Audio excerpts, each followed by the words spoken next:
Good morning once again. Thank you very much for coming. And we also want to welcome the Minister of Health and the team to this briefing. My name is Rumaida, I'm the spokesperson of the Minister of Health, and I'm going to facilitate this process today. But maybe from the beginning, I must just say that we are aware that we are visitors. But I just wanted to make an announcement here that this is necessarily a media briefing. It is not a stakeholder briefing or stakeholder engagement yet. The department is planning to have a lot of those, and therefore we are not willing to entertain stakeholder kind of questions. It is only the members of the media that are going to be engaging with the process today. I hope that we are very clear on that so that we must not have problems.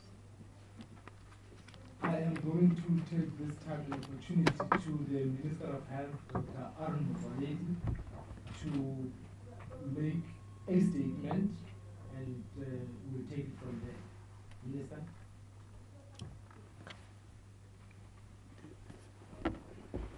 Did they send you copies of this media? We're printing it. It's coming. Yes, so I can go on continue. Yes.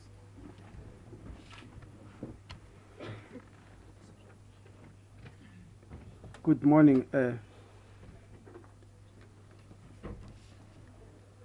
is this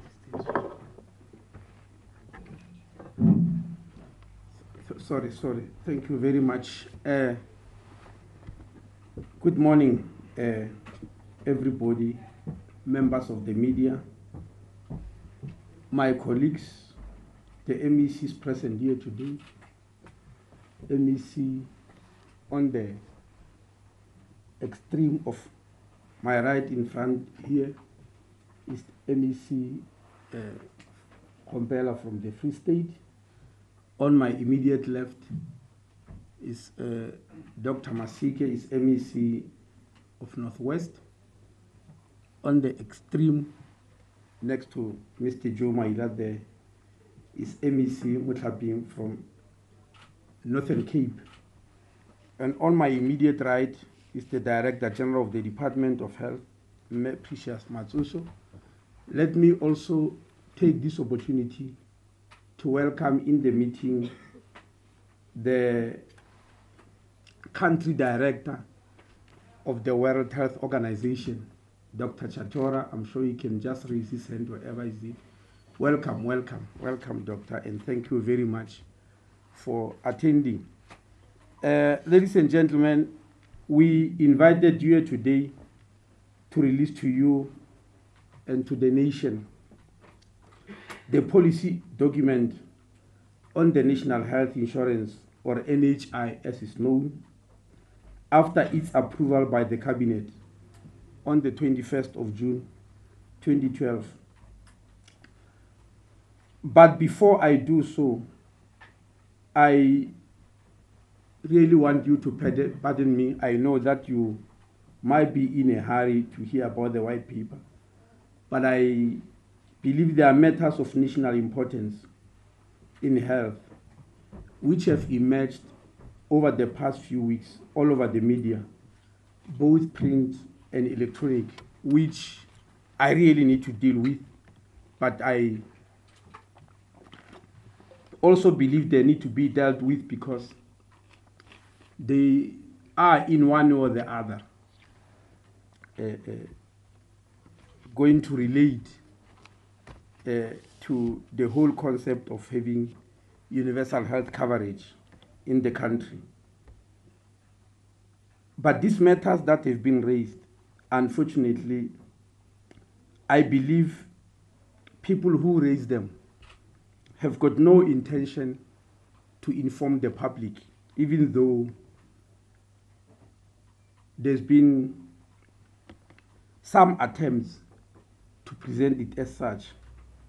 But I think the intention here was just to rubbish the public health care system in the country by these systemic and incessant attacks.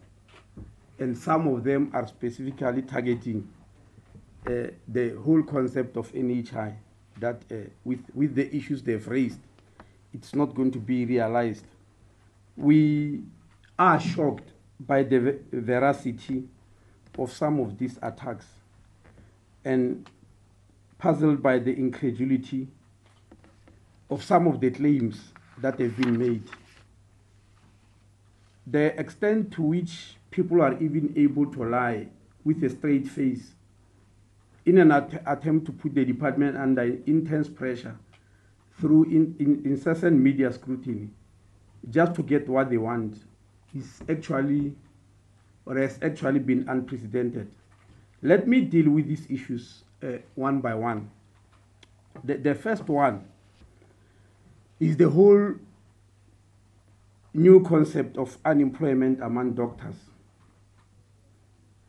This issue of doctors who are looking for employment but are just sitting at home because the government is not willing to employ them is repeated again and again and again. I also saw on TV a doctor who claims to be actually selling shoes because we are refusing to give them jobs. Despite providing statistics on this matter almost every day, including twice this morning, the issue keeps on arising and arising. We are told that there are doctors who are unable to do their internship because the state failed to place them into internship positions. Every single day, a new and different number of unemployed interns is quoted by various media houses or various disgruntled individuals or groups. 2 weeks ago, a TV program claimed that they've got a list of 80 unemployed doctors. This morning, I was interviewed by 2 radio stations. In the first radio station where I was interviewed, a figure of 6 doctors in the Western Cape only was quoted. An hour later, a doctor phoned in on the second radio station where I was being interviewed and quoted 80 unemployed doctors. And 30 seconds later, he quoted a figure of 200, no longer 80. Now, ladies and gentlemen, I always prefer to work with statistics because numbers don't lie. Every time I'm confronted with these claims, I really ask the people to present us with a list so that we don't just talk things like many, some, others. I really always ask for the list.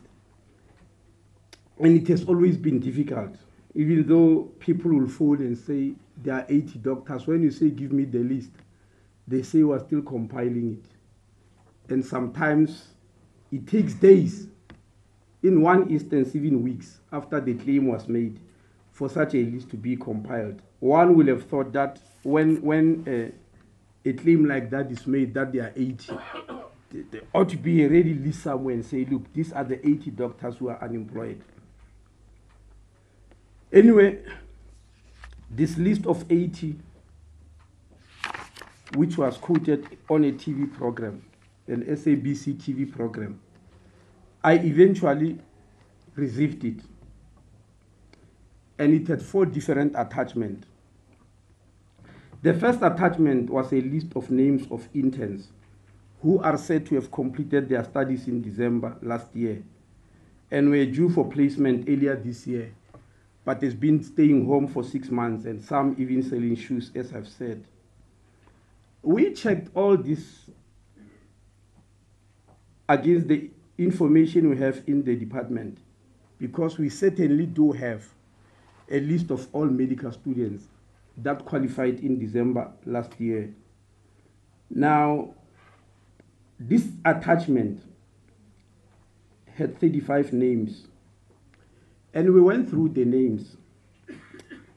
11 of the people on this attachment, remind you, is an attachment of 35 unemployed interns who are supposed to have completed their studies in December, and were supposed to have been placed for internship positions, and they were not. Now, we checked the list. We found that 11 of them were actually offered posts, and they declined because they said they were not interested in the hospitals or provinces where the posts are offered. 8 on that list refused to apply after the 3rd round.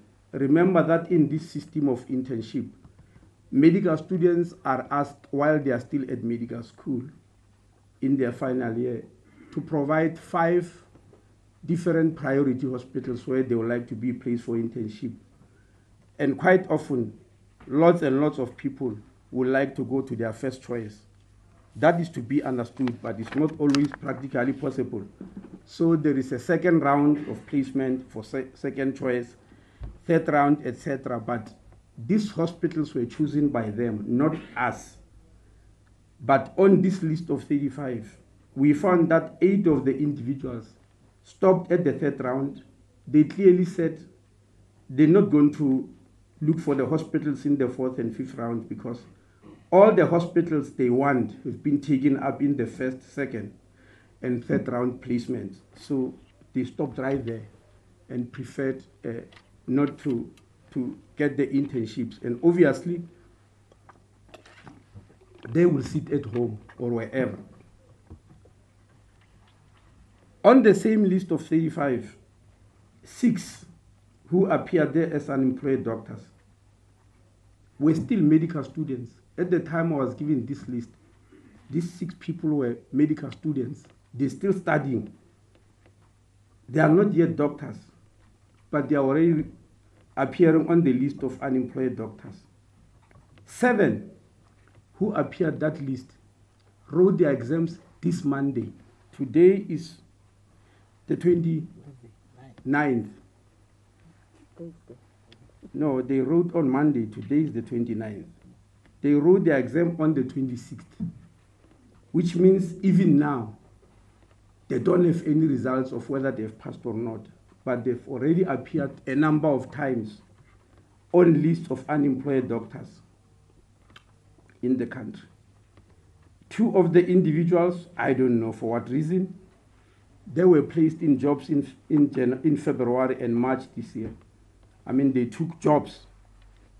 We placed them in January, but they took those jobs in February and March. It has not been explained to me why they appear on the list of unemployed doctors. 1 out of these 35 said he was not aware that he needs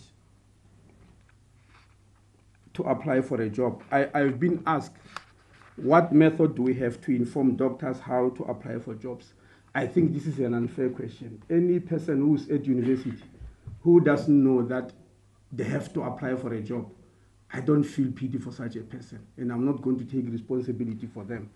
Least of all if they are doctors. I'm sure everybody who's entered any university need to know that when they live there, they've got to apply. And for me to be asked that, it's our responsibility to have told them. I don't think we should encourage our young people to live that type of life. We'll destroy them if we do. The second attachment, I told you about the list of 35. The second attachment, they've got 32 names. These names are of international medical students who have studied in South Africa. And I need to explain this issue very clearly, especially about SADC, because time and again, we are inundated with the issues of unemployed doctors around SADC. When I took over as a minister in 2009, I was informed that the policy in SADC is that if any student from around the SADC countries studies in South Africa, once they qualify, if they want to do internship in South Africa, we must receive a letter from their minister, the Minister of Health, I mean to say, in their respective country, who gives them the green light or clearance to do internship in South Africa. Now there's been confusion about this policy. Last year, in November, there was a SADC meeting in Swaziland. It's an annual meeting of ministers of health in SADC. I raised this issue and say I want to understand, because most of the students who are international students in South Africa are actually SADC students, maybe more than 90%. I wanted clarity from ministers. This issue was debated among ministers, and there were different views. Some ministers immediately said when they send students here to study, they want them back home immediately, because they send them because they are short of doctors. Others said, well, they would like them to come back, but if they've got financial problems and South Africa is able to accommodate them, we may do so. I was then requested by SADC to write a letter to each and every minister in SADC. Give them a list, not just numbers, names of students from their countries who are studying here, and ask them what their intention is. I did so when I arrived back home from Swaziland. The person who responded immediately was the Minister of Health in Lesotho, who said without any exception, he would like all the Basotho who studied in South Africa to come back home because he definitely needs them. The second letter we received was from Botswana, saying the same thing. The third letter was from Namibia, where the minister said, if any of their nationals have already been placed for internship in South Africa, well and fine, but those who have not yet been placed, please send them back home. We need them. The other ministers did not respond in writing as agreed. But now, having said so, let me go back to this list of 32 international students who appear on the list of unemployed. 3 of them have been placed at Nelson Mandela Academic Hospital in Mthatha. It's still not clear from me why they are listed as unemployed. 2 have been placed at the Bloemfontein Hospital Complex. 7 have been placed at Mufumahadi Manapo Mupedi Regional Hospital, also in the Free State. It is not explained to me why this is also called unemployment. 15 are nationals from Lesotho and Botswana, and I've already told you their respective countries have written to us and asked that they not be placed in internship in South Africa because their countries need more them, even more than South Africa does. I know that out of these 15, 9 are from Lesotho. When I wrote the letter to the minister last year, there were 15, and it looks like 9 of them decided not to heed the call or the plea from their minister. The remaining 5 on that list are students from Mauritius. The Minister of Labor, not of Health, in Mauritius, met me, I think it's 18 months ago, and told me that they are producing more doctors than they can employ in Mauritius. And they are requesting that South Africa must employ them. I did not give any promise because I could not promise anything. Ladies and gentlemen, we always strive when we place doctors for internship to place South Africans first. Not because we are discriminating against anybody, but because internship is a statutory function, meaning that the state is hence obliged to provide such internship position. I want to emphasize this because people don't understand. It is still part of training. So if it is statutory, the state must make sure that people are placed. That's why we go to any length to try and place interns. The problem then arose when a war starts between us and them about places where they were placed. And the war is usually carried on as a media warfare. The minister is lying, no, I've got facts, and the minister is lying once more, and he doesn't care, and all that. When these facts are written and they are very clear about who was supposed to be placed where, But I also want to emphasize that I'm not going to appear in any press conference and claim that South Africa has got the capacity to offer a job to each and every international student who wishes to be employed here in South Africa, especially those in training. Those who have already finished internship and community service is a different story, and I will tell you later. Internship is training.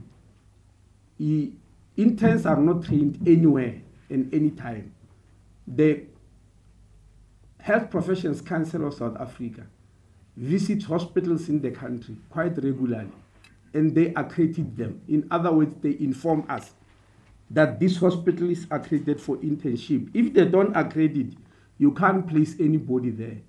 And you can't, the Health Professions Council as a statutory body is autonomous. We can't instruct them where to create an internship position or what. If they want to strip that hospital of the right to train interns, they do so immediately.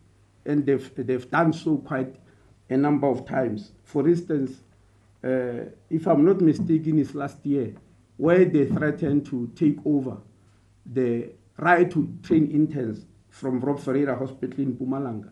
And they put a series of things and said, unless the hospital does ABC, they will never allow interns to train there. So it must be understood that interns cannot just train anywhere.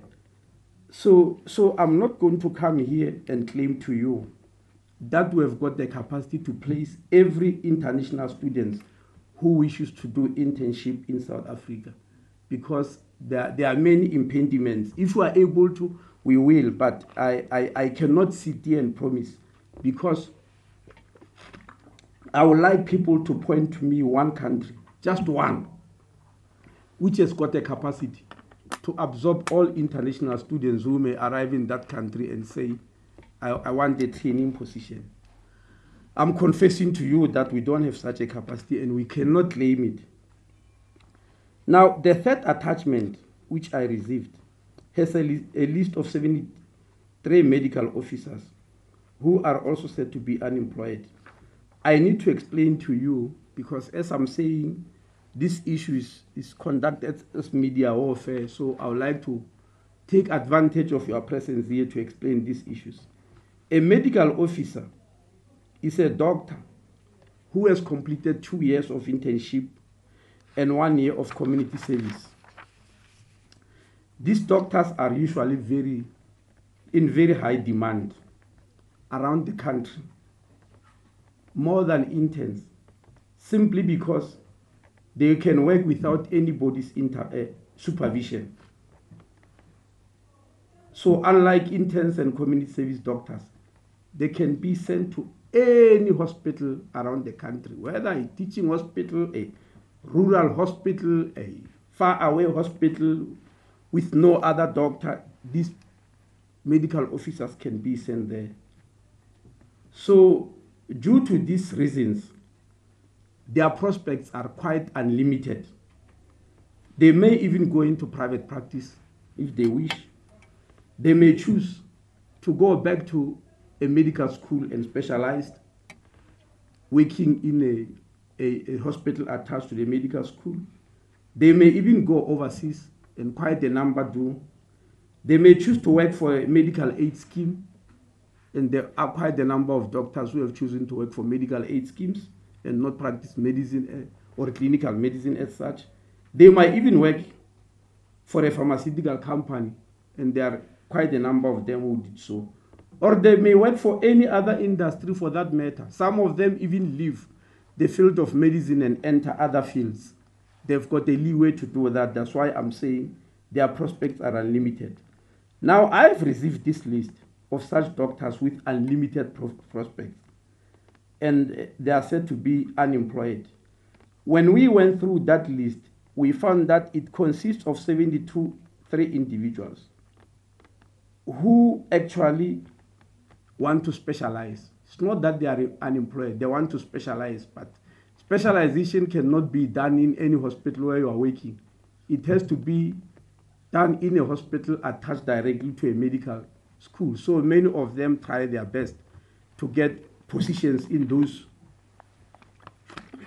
medical schools. But because they've realized that exerting pressure through the media by saying you are unemployed is a better prospect, they append their names when a list of unemployed doctors is being put together. Now, I want to tell this gathering here, if you give me 141 doctors now, as I'm sitting here, who are medical officers, meaning who have completed internship and community service, if you give them to me now, by the end of this day, we'll have given them jobs in Limpopo. Today, I thought the MEC of Health was going to be here to attest to that. If you give me 67 of these doctors, in addition to this 141, I'll immediately send them to the Free State. They'll get employed without any hesitation. I'm here. The MEC there can attest to that. Boitumelo Hospital alone in Kroonstad, as I'm sitting here, it needs 20 doctors. If they arrive there, they will be employed, provided they are medical officers who have completed internships and community service.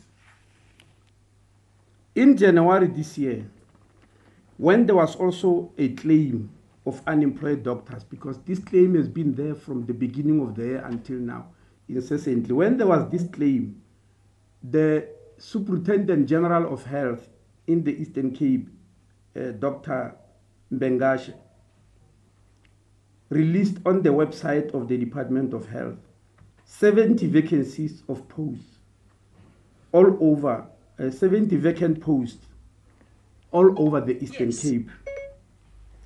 And guess what? No single South African applied for those posts. The list is still there. It's around the former Transkei, most of the hospital around the former Transkei. Nobody applied. The Superintendent General then resorted to a group called Africa Health Placements. There's a group called Africa Health Placements, which recruit doctors around the whole world. They then went internationally and recruited and got 31 medical officers who are now employed in the Eastern Cape. What does it mean?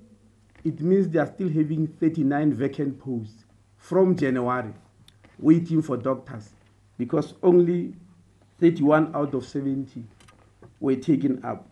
Now, I don't know, it sounds like to me that this claim of unemployment among doctors is some form of media status symbol by doctors. You know, if you have got that tag of being unemployed, you looks like you attain particular type of status all over the media houses and get paraded there.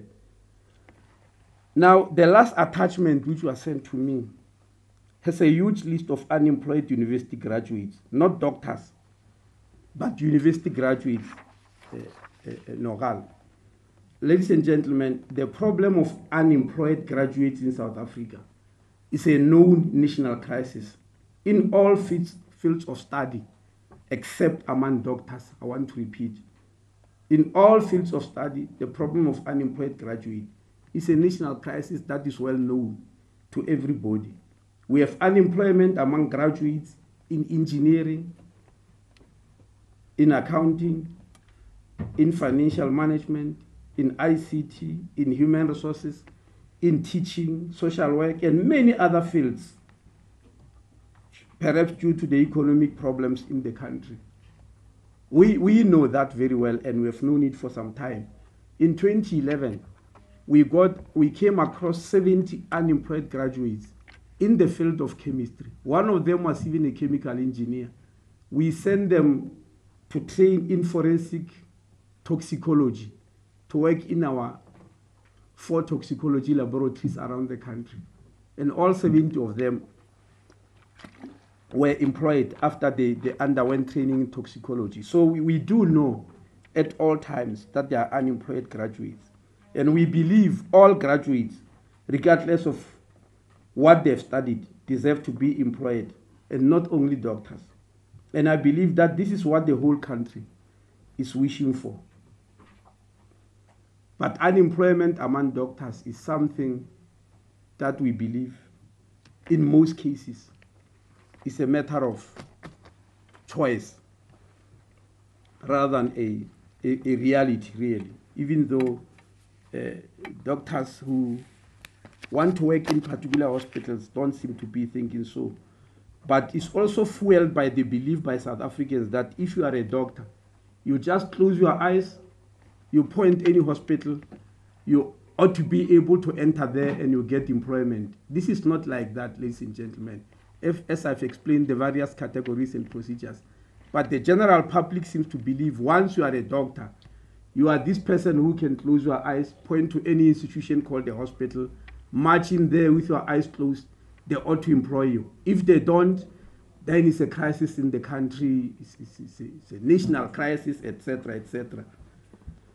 That seems to be the perverse belief that is all around there.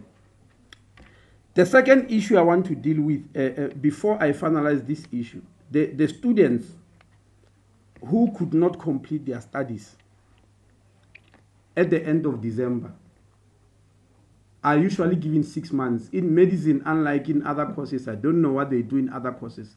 In medicine, in other courses, if you are not able to complete or pass your work at the end of December, you are given 6 months, which obliges us to have a second round of intake placements. That usually happens in July. And that's why I read to you a list of students who were appearing as unemployed doctors, even before they write the exams. Many of them were given 6 months because they did not pass. Some of them because placement started long before the results were out, were placed.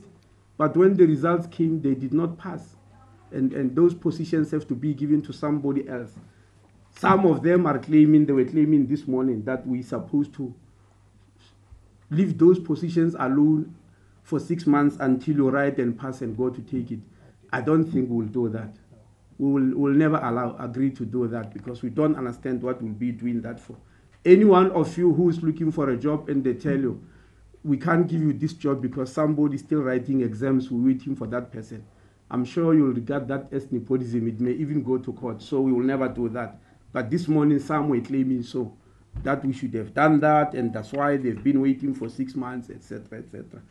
Now, the placement, I can assure you, is happening, and I was assured by the HR unit that at least for the list of 118, there's a list of 118 South Africans who are due for placement, this mid-year placement, and all of them will be placed, and I'm sure they'll all receive their letters next week. There's another list, unfortunately, of 116 international students. I've already told you. If we are able to, we will. If we can't, so be it. But we are going to try our best. But for the 118 South Africans, they've got placements already. All that is left is for them to receive the letters that we have been placed in this hospital. And I'm warning, because of what we experienced in January this year, whereby a person is placed and he gets phoned. You are placed in such a hospital. Do you agree? And they say, no, I don't agree. Try the next one. Do you agree? No, I'm still going to consult my family. No, I'm still going to consult my husband. No, And then at the end of it, there's no job, and then we are in trouble. I've instructed the HR unit that because we are not the ones who chose the preferred hospitals, the individual medical students did so. I said, place them in those preferred hospitals they've chosen and write them letters. No longer questions. I got an intern who was claiming on TV that she's selling shoes, and she told us that she never was given a chance to go and consult the husbands. It will be very difficult, ladies and gentlemen, for the Department of Health, when they place people for training, to start this whole issue of husbands and all that. We all understand the value of families, but we are also surprised. When people pass matric, they are offered places to train as medical students. There is never an issue of that, I don't want to go to this. They go to any medical school that is given to them. But once they complete, the issue of internship become a big issue. So I just want to assure you that the 118 medical students who have just completed their exams now in January, including those, by the way, who prefer to sit for 6 months because they don't want to go to places where the jobs are, including those, the placement is being finalized, and I think next week they will get their letters. But I emphasize the other 116 who are international students. If we are able to do so, we will. If we are unable, it will become a problem, obviously. So the second issue I want to deal with is the College of Medicine of South Africa. This is the second major issue that emerged this week, and it's a very, very painful one to me. I am extremely pained and disappointed. You know, the ravishing of the College of Medicine of South Africa on a TV program by some individuals this week is something that I will never forget for the rest of my life. I do not understand what type of people we are becoming in South Africa, honestly. The College of Medicine of South Africa is one of the centers of excellence for which many a country envies South Africa. All South Africans of reasonable intent need to be very proud of this institution called the College of Medicine South Africa. This college is respected continentally and even globally. Any one graduate of this college can qualify to be a lecturer in medicine on the whole continent of Africa or in any of the 52 Commonwealth countries. That includes UK, Australia, Canada, New Zealand, India, etc., as long as it's Commonwealth.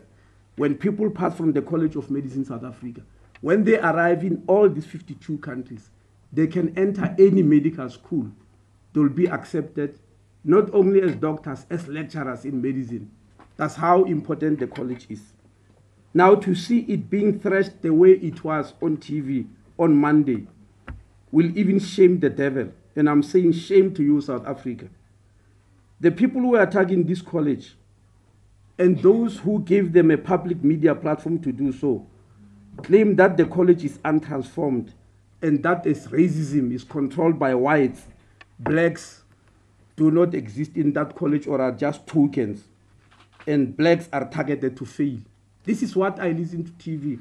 I was not in the country when this program was aired, but I was phoned by irate and very distressed doctors who know the college, some of whom are black examiners in this college.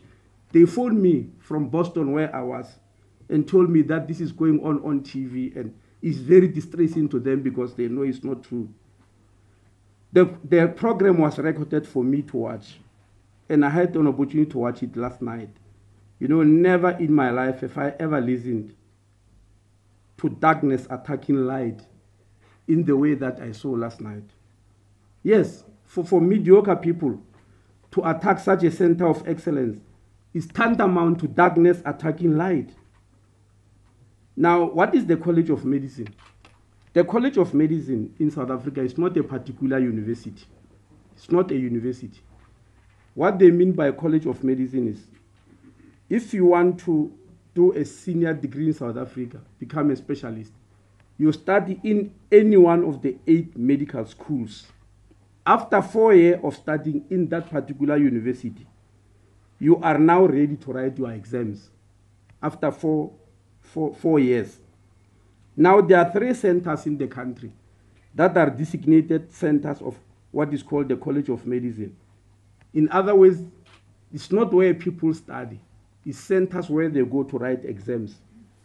One of these centers is in Rondebosch in Cape Town. The other is in Parktown in Johannesburg. And the third one is Durban. I don't know exactly which part of Durban, but it's there. When people converge on the college to write college exams, all the 8 medical schools are represented. You are not tested by one medical school there. in the college. That's why it's respected. You are tested by professors from 8 different medical schools that exist in the country. All of them examine you. And there is a written exam and an oral exam. The oral exam is actually recorded on audio. Anybody who wants to go through what the candidate was asked can get that audio. The college can release it if the individuals agrees for people to listen to. Now, is the college racist, as it was claimed again and again on this program on TV? The college has a president and a senate. The president of the college is Professor Mike Sater of the University of Pretoria Medical School and is the head of nuclear medicine at Steve Biko Academic Hospital. His senate, which is ruling the college from 2014 to 2017, that means it's ending its term this year, it consists of 20 whites and 34 blacks. You will judge for yourself whether the calls of racism that were made on TV, whether it's true. I don't usually derive pleasure in having to classify people as black and white, but I'm sure you'll understand that in this case I was forced when people start throwing the racism card around. It is interesting to know that the doctors who attacked the college have all tried to study for their senior degrees and failed. And I wish whoever aired this program should have investigated that thoroughly. There is a claim that there's a high failure rate in obstetrics and gynecology, and that blacks are not allowed to pass there. But the records of the college show that in the first semester, because they write 2 exams every year, the first semester examination in 2016, there was a 77% pass in this college, and people obtained their degree, which is called FCOG. That means Fellow of the College of Obstetricians and Gynecologists. And there are many people of African origin or people who are not white who have obtained that degree. And you can go to the college and see the results for yourself. Now, ladies and gentlemen, if you struggle to climb a small hill in your village, but then go and try to tackle Mount Everest, that is very commendable. That's very, very commendable. But if you then do not make it, you cannot attack the people of Nepal as racist and untransformed. Nor can you demand that Mount Everest must kneel down to a level so that you may climb to the summit. Unfortunately, this is exactly what I saw on TV last night when I checked this recorded program. And I'm here to inform you today that we cannot encourage mediocrity in our medical training and hide this mediocrity under the banner of racism or transformation. It is not going to help. And I want to assure you, transformation and mediocrity are not one and the same thing. Because people seem to be believing when you transform, then you must accept mediocrity. We cannot do that in the field of health, and that's very clear why that cannot be acceptable. We'll be in big trouble. So I reject that whole notion, and I will not allow the College of Medicine in South Africa to be attacked by the mediocre. So I am taking this opportunity. I'm sending a challenge to the media house that paraded these individuals. And in this case is SABC. These individuals who are supposed to have been failed and again because they are targeted. I am sending a public challenge. Please, SABC must go and get experts of their choice. Experts of their choice, especially in any Commonwealth country, because the College of Medicine South Africa has been framed along the Commonwealth, as I've said. They can go and get experts in any of the 52 Commonwealth countries in South Africa and on the continent. Bring them here. Let those individuals allow the college to make their scripts available. And these experts must go through them. And the college has promised me they will even make the 8-hour recorded. Usually the oral exam is 8 hours. They will make the 8-hour audio available to whoever experts. They must examine them and see if these individuals are really targeted as they claimed the most of the evening to the whole country. If any one of them was found to have been unfairly targeted and failed, we will pay as a department all the expenses, and I'm committing the DG here without asking her. She will pay for all the expenses of such a venture. But if the experts found that these people were lying, we'll never pay a cent, because we cannot reward mediocrity and dishonesty. We'll never. So I'm giving this challenge publicly to the SABC, because they are the ones who brought these individuals. Please bring experts, because I need to save the name of this college. We can't destroy our centers of excellence like that. It's not good for South Africa, it's not good for the country. And you can ask other people around the world who respect this college. You know, ladies and gentlemen, Professor Satekhe, who is the president of this college, I was dreaming and hoping that the day I see him on TV will be when South Africa is celebrating him. I never thought I'll see on TV where the institution is leading is being attacked in the way it was. Why do I want him to celebrate him? He's a rare species. He's not only the president of the College of Medicine, he's also the professor and head of the Department of Nuclear Medicine at the University of Pretoria Medical School and at Steve Biko. You can go there or you can come to my office. I'll give you a list of private hospitals all over the country, from Cape Town to Durban, Port Elizabeth, who have been sending patients to Professor Satekhe at Steve Biko because of the type of skill which he has, which no other person has got in the country. The type of skill in nuclear medicine, in making particular diagnosis. He's the only one in the whole country who has got that skill. But what I saw on Monday was talk about the different individual altogether. That's why I'm so disappointed and I was hurt. I thought South Africa would love to celebrate such individuals. As for me, I will always celebrate and respect Dr. Satekhe. They mentioned there that he refused to come. He refused to come. And I asked him whether it's true he refused. He said, Minister, we have dealt with these individuals so many times about their issues of their failure. I don't know what else I'm going to say. And he even said, idiomatically, he said, you know, if somebody just approaches you and say you have killed, you have murdered, can you prove that you didn't? How do you respond to that? Because people who allege are the ones who must prove. It's not you who are being, alleged, who are being blamed, who must make a proof. The third issue, ladies and gentlemen, I want to deal with forensic pathologists in Gauteng. The National Department was bombarded with another unfortunate hyperbolic claim in this case. I've already issued a statement about the way that strike of forensic pathologists disadvantaged aggrieved families. It was not disadvantaging the government, it was disadvantaging individual members who have lost a member in the family. During the strike by forensic pathology officers, we were told that drivers, cleaners, and anybody else did post-mortems for the past 10 years in Gauteng.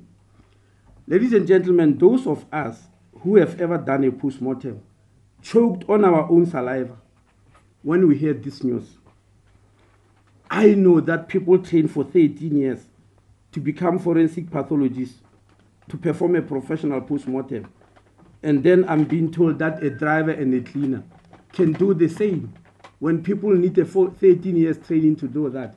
I was just puzzled. I've got no time to clarify this matter. One of the prominent pathologists in the country, Professor Simon, has already done so. He has already issued a media statement on Friday last week, so I won't repeat it. But I can inform you today, I am writing a letter today to the Health Umbad to investigate this issue. All those people that made this claim must appear in front of the Umbad and expatiate and prove their claims. And I am not going to accept the story that due to fear of victimization, the person's names cannot be disclosed. We've seen people on TV coming out and claiming that drivers and cleaners have performed postmortems. I really want that because it has got very far-reaching implications. As some people said, it might mean that some people were sent to jail because postmortem results sometimes are presented in court as evidence. So because of that, not because of any other reason, because of that, I want the Health Umbud, South Africa's Health Umbud, to get to the bottom of this issue because the country wishes to know the truth. And should there be any truth in this whole claim, we shall take stern action on those who are responsible. The last issue that arose late yesterday, which was unexpected, was an attack in the evening or late in the afternoon, and claims by the president of South African Society of Psychiatrists, SASOP, Professor Bernard Janse van Rensburg, using the emotions generated by the unfortunate incidents of Livy's demise. The professor made very unfortunate, disingenuous claims. He claimed that after 150 days, after the Health Umbud was releasing his report, nothing has changed and there's a crisis looming. And he said the Livy's demise issue was just a tip of the iceberg. And he's saying he's making a call to action. I am responding because this will definitely alarm the country. Now, I was supposed to respond to the story that nothing has happened, but I've just been given a media release this morning before coming here, released by the Health Umbud himself, responding to this statement. And because this has been released to the media, I won't read it, but I just want to tell you that there is a media statement responding to these outrageous claims by one of our own as a professional psychiatrist who we thought should really understand. But there are other claims that Professor van Rensburg made, which I need to respond to. Professor van Rensburg knows that South Africa has got only 680 psychiatrists, with 80% of them in the private sector. And this has never been a secret, it's well known. But in a very dishonest attempt to besmirch the name of the department, he quotes the tragedy of a nurse who was killed by a psychiatric patient in Limpopo Hospital. And he claims that that nurse was killed because Hanyani Hospital in Limpopo is a psychiatric hospital without a psychiatrist. He claimed that there's not a single psychiatrist there. The tragedy that befell that nurse was just that. It was a tragedy. This patient who killed him, who killed her, is a known murderer who was sentenced by the courts for murder. But he was not sent to jail due to his psychiatric condition. Unfortunately, the courts wrongly sent him to Hayani Hospital to serve his sentence there, when the only institution in the country that can handle mentally ill patients who are murderers is in Grahamstown. Is the only one. So this patient was not supposed to be in Hanyani, was supposed to be in Grahamstown. At the present moment, we have sent that patient to Grahamstown. It was quite unfortunate that the court sent to Hanyani. But the nurse was not killed because there was no psychiatrist there.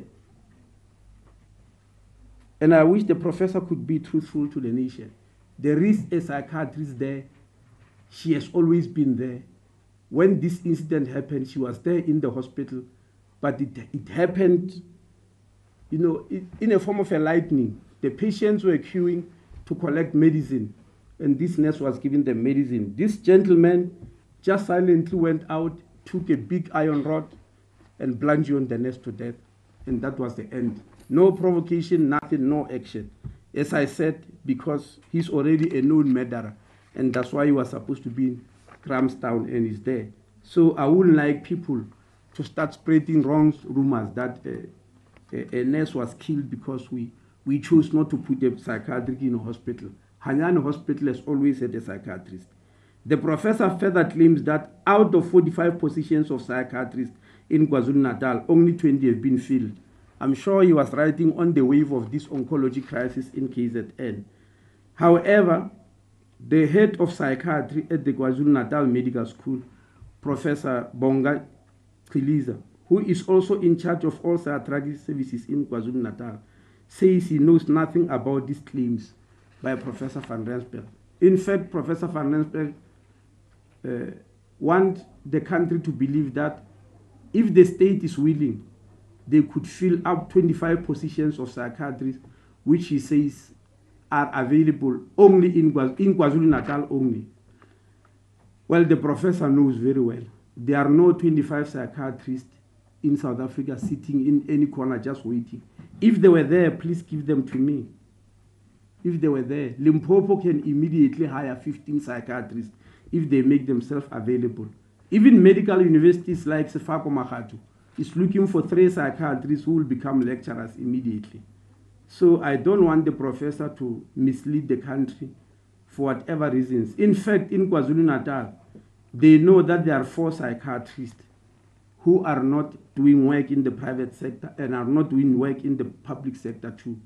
They say 2 of them are doing locums. That means they wait for individual doctors to ask them to help. And the other 2 have just finished their exams. And we are all wishing that they apply for posts there. So I wouldn't really like Professor van Rensburg in calling for this crisis that he says is coming to start quoting things that are not truthful. I really appeal to South Africans not to start developing allergy to the truth. Please, this is a plea. Thank you very much. Dr. Maila, over to you. I'm prepared to answer a few questions about this before we go over to the white paper. I'm sorry I had to take time, but it's important. Can we take questions on this matter, and then after that we move over to the resolution on the national health insurance? Any question? I must say again to those who might have come late that those who are supposed to be asking questions is members of the media. If you have a question, please by show of hands. And I'm sure you have copies of the statement. Okay, looks like we got it. Any question? John, do you have a question? No question, Joe. Thank you very much. Can we move over to the National Health Insurance? Minister, let's do what we came here for. National Health Insurance. Oh, the things are here. I thought I was supposed to stand there because there's a presentation. What do I do? They get it from them. Okay. Yes, but what do I do? You follow like when you sit there, you can flip from your slide. Okay. Mr. can come in. Huh? You know, I don't have slide. You can do it from there. Hmm? You can do it from there. What? You can do it from there. I really wanted to stand. You want to just Take these things all day. Yes.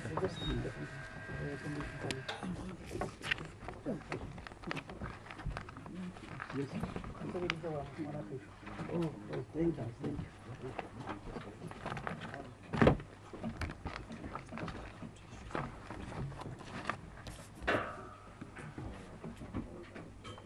My DGHOD. You have a copy for us?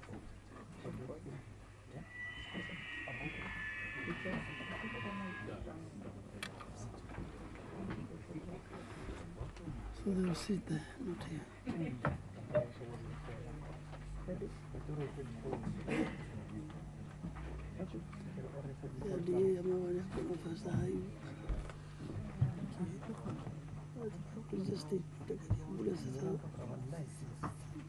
Now, yes.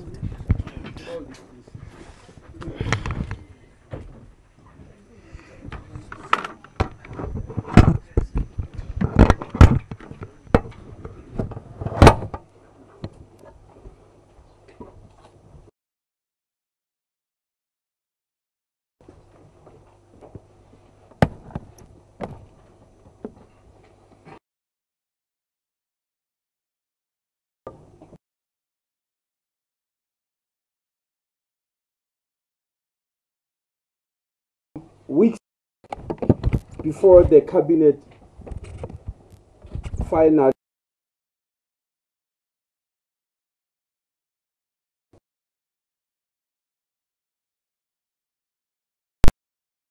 where we asking them about NHI, and quite a number of them, they didn't tell me by now what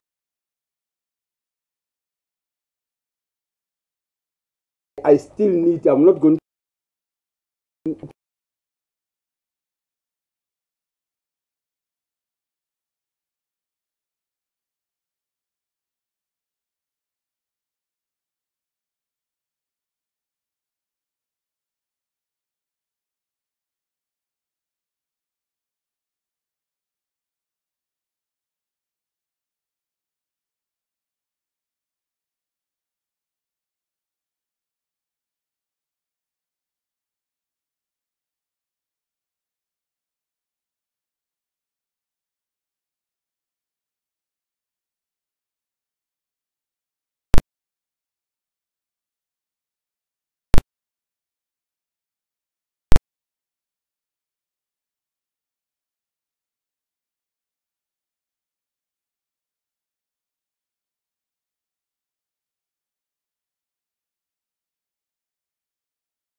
GDP.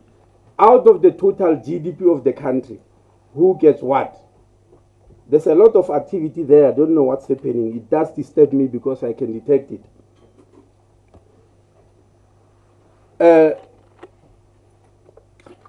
So when we define NHI, because we must start by definition, we define it as a health financing system that pools funds to provide access to quality health services for all South Africans based on their health needs and irrespective of their socio-economic status.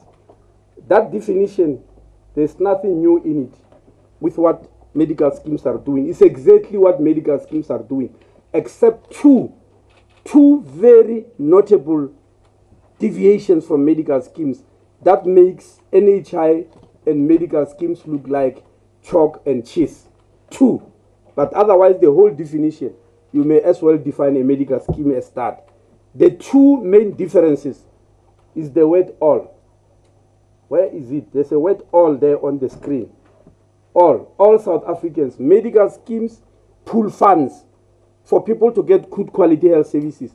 But it's not for all South Africans. It's for a selected few.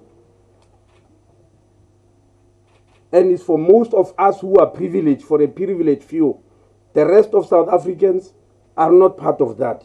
That is the first major difference.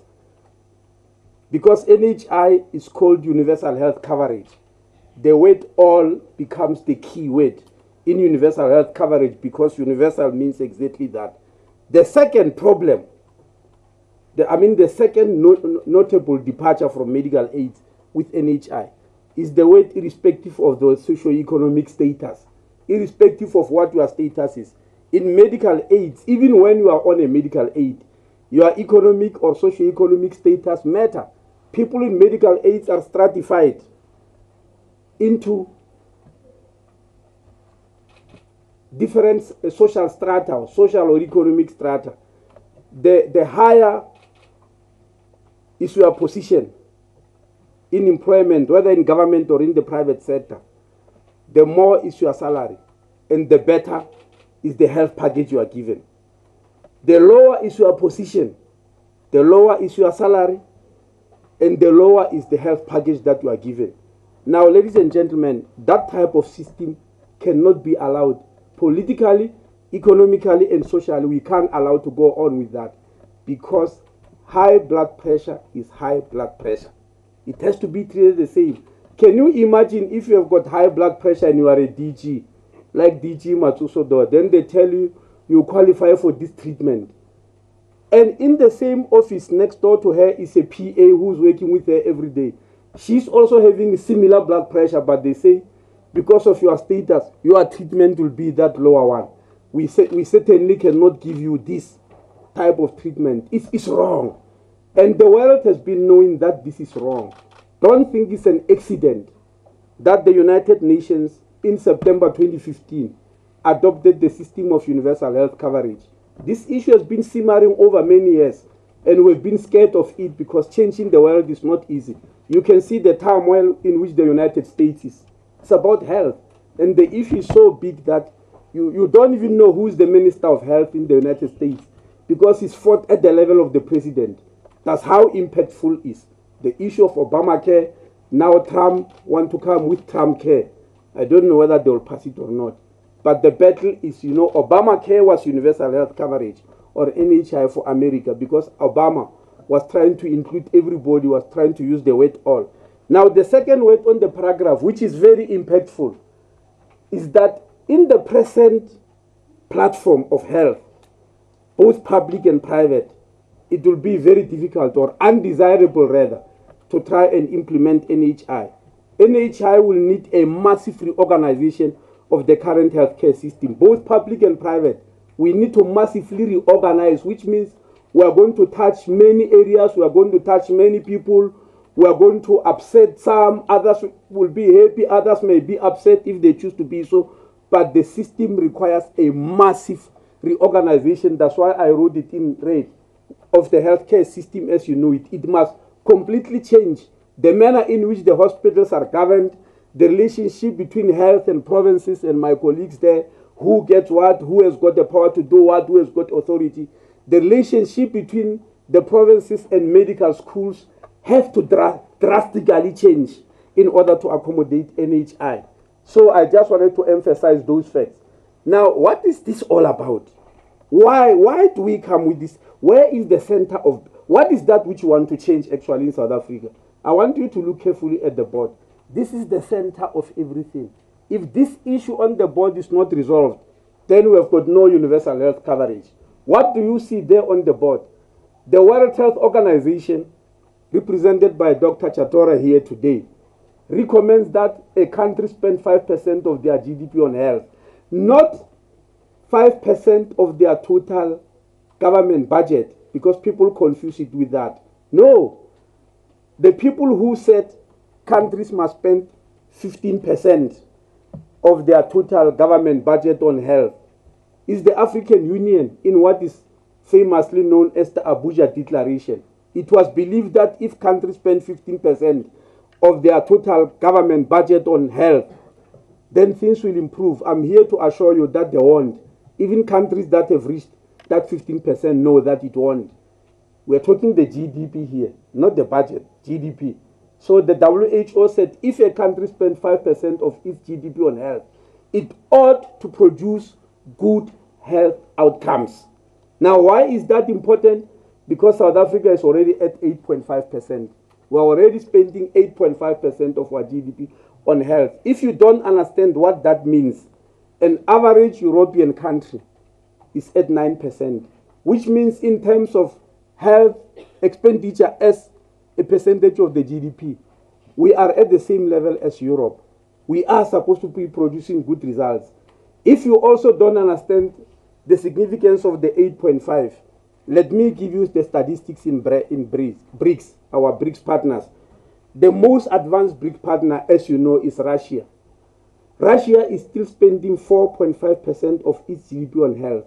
China, which is threatening the United States to be the biggest economy in the world, is still at 4.6%. India is still at 4.2%. South Africa is at 8.5%. We are supposed to be number one in health outcomes, but unfortunately, we number last in all those countries I've mentioned. We number last without any doubt, without any debate. We number last. We are producing the worst health outcomes. People are going to say, yeah, it's obvious because public hospitals are not working very well. That is not the central reason. The central reason is there on the board. We already spending 8.5%, but unlike all those countries I've mentioned, Unlike all those countries, 4.4% of that GDP goes to only 16% of the population. And the remaining 4.1 goes to 84% of the population. Now, I would like you to check all literature and will help you to give documents. No country in the whole world is doing that. There's no country in the whole world that is spending so much money on such few people. That's why the World Health Organization and the OECD declared South Africa an outlier. They said we are an outlier. We are one country which is spending huge amounts of money on few people and spend very little on a large number of people, 84% of the population. That's the center of the battle. What happens to that 4.4%, which serves only 16%? I'm going to give you only three, which are not in the slide, only three examples. We have got 3.8 million people who are on ARVs in South Africa. Only 280 belong to this 16%. They are treated by that huge resources of 4.4%. Only 280,000, I mean to say. The rest have to be treated from that meager 4.1%, shared by 84% of the population. That's the first example. The second one, TB, which is now #1 killer. It has overtaken HIV/AIDS 2 years ago. Around about 2014. TB overtook HIV/AIDS. Is the biggest killer. So a healthcare system that doesn't deal with TB, what is it dealing with? But out of the 300,000 people that we are treating for TB, they are all treated by that 4.1%. The massive 4.4% is not treating a single individual who has got TB. The last example, there are 1.2 million women who fall pregnant in South Africa every year. 1.2 million. Only 140,000 are treated from this massive resource of 4.4. 1,060,000 women have to be treated from that 4.1% because they belong to 84% of the population. These are simple facts that we need to resolve when we say we want NHI. Some people believe we are driven by an ideology. We are just driven by simple facts like this. Now, we have been told many times, and arguments are still going to come when we start openly discussing this issue. I'm sure all the media houses will be open. They'll be calling experts. The first thing they are going to claim is that the minister is misleading you because that 4.4% of the GDP, which is for 16% of the population, is private money. It's people who are on medical aid. They are using their own private money. But is that money private? Let's look at the following facts. People who are on GEMS, public servants who are employed by the state, are subsidized for 17 billion, 779 million, 102,083 rand. In case you thought I was going to trip, I didn't. Yes. People who are non-GEMS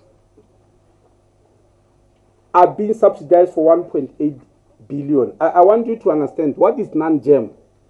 I am non-GEMS. People who are said to be on non-GEMS are people who are employed by the state, but they are not members of GEMS. I am non-GEMS because I'm a member of PARMED. Now, PARMED is a medical scheme in which you find only two groups of people, judges and 2 members of parliament. It's the most expensive medical scheme in the country because it should not be existing. But it was allowed to exist and be subsidized for 1.8 billion. It's not supposed to exist because medical scheme cannot be that tiny. Tiny medical schemes are typically very, very expensive. PARMED is one of them. But the subsidy is 1.8 billion for very few people. Very few people. You can imagine. SOEs. SOEs are people who are working for state-owned enterprises like Eskom, like Telkom, like Transnet, SAA, South African Broadcasting Corporation, medical aids, All of them, most of whom, the CEOs of such entities, as you know, you may find them even earning 5 times more than what a president of a country earns. But they are subsidized for 7.2 billion, which means government as an employer subsidized for 26.7 billion, all in all. Then, as if that is not enough, there is something called tax credits and rebates. Everybody who is on a medical aid, whether it's a government one or a private one, whatever work they are doing, whatever companies employ them, they get from SARS some tax credits and rebates to the tune of 20 billion. These are 2015 figures, by the way, to 20 billion. So the total state subsidy, this is money from the fiscus that goes to these people, is 46.7 billion. That is the state subsidy. That is 1/3 of the private healthcare expenditure. But we are being told that no, there's private money that is used. The 84% of the population don't have access to that money, I must emphasize. And we are not happy about this state of affairs. People are now informing us, question us that, where do they find these subsidies in the treasury? They've never seen them. You will never see them in any budgetary item in the treasury, because one of the problems we want to solve in NHI is the fact that under medical schemes, health is regarded as a condition of employment. And I want to repeat that. Under medical schemes regard, and I'm not blaming anybody who's running them, it's just structurally wrong, regard health as a condition of employment. Get employed at this level, this is how much health you get. Get employed at that level, this is how much you get. So your health is titrated according to your level of employment, as I've already said. Why is it wrong? Because in the Constitution, it says healthcare is a right. It can't be a condition of service. But these figures I'm counting here, up to that 26 billion, are making health a condition of service. And that is one of the things we want to change. Now, I just put those things there because people thought when we're dealing with NHI, nothing was happening. I want to tell you that from 2011, when we started piloting, we spent 40 billion rand, 40.3 billion on infrastructure and 1.7 billion on equipment. This is still not enough, but we're going on. The list there is just showing new clinics that were built in NHI pilot districts and in non-pilot, how many were refurbished, and all that is showing the total numbers there of work that has been done. New hospitals, replacement hospitals, nursing education institution is showing that list. That's where we spend the 40 billion trying to reorganize and rebuild the healthcare system. Now, the other issue is access to medicine, which I want to pass very fast. We have done 3 things to end what people popularly knew as drug stock out. We have got the SVS, or stock visibility system. That has increased drugs from 20. If you check ARVs availability, we changed from 69% to 92% because of the SVS system introduced in 2014, which is a system in all the clinics in the country. It increased availability of ARVs from 69 to 92%. It increased the availability of TB medication from 65 to 88%. It increased the availability of vaccines from 64% in 2010-2011 to 94%. And we are now going to apply it to all the other pharmaceutical products in all our hospitals and clinics. The second issue we did is called an RX solution, which is in that number of hospitals, as you see on the screen there, which is also helping a lot in our hospitals, such that we no longer know the term called drug stock out. The last is what we call Centralized Chronic Medicine Dispensing and Distribution Program, whereby patients who are stable, who don't need to be seen by a doctor, but wake up at 4 o'clock, go to queue in a clinic, and be given a packet of their medication at 4 o'clock in the afternoon. They no longer have to go to our clinics. 1.3 million of them are no longer going. Their medicine is distributed in 401 pick-up points around the country, and 1,804 health facilities are attached to that chronic, centralized chronic medicine dispensing and distribution program. We are also doing this because there are so many people now going to our clinics. The clinics are unable to cope. In 2004, there were 400,000 people on ARVs. Now, there are 3.8 million. You can imagine what it does to nurses and doctors and clinics themselves. And then there are quite a number of improvement in service delivery, like Mom Connect, district listening specialist team, strengthening prevention through ward-based, and a patient registration system, which is very important. I think it's important to explain the patient registration system because it's going to be news very soon. South Africa, pre and post-apartheid, never had what we call a patient registration system that can trace a patient from one health facility to the other. Meaning, if you enter a clinic or a hospital, get seen by a doctor, get medication, put it in your bag, and go to the next clinic. Queue, get into the queue. The doctor will see you and examine you and give you some more medication, and you go to another clinic. You can go on doing that. In fact, we already have proof that some people who tested for HIV and were testing positive, they move from clinic to clinic, repeating the test, hoping that they'll get a negative one someday. We are unable to detect them. We have been working over the past 5 years with the CSIR, the Department of Science and Technology and Home Affairs, to work up a system for South Africa that will be a unique patient identifier.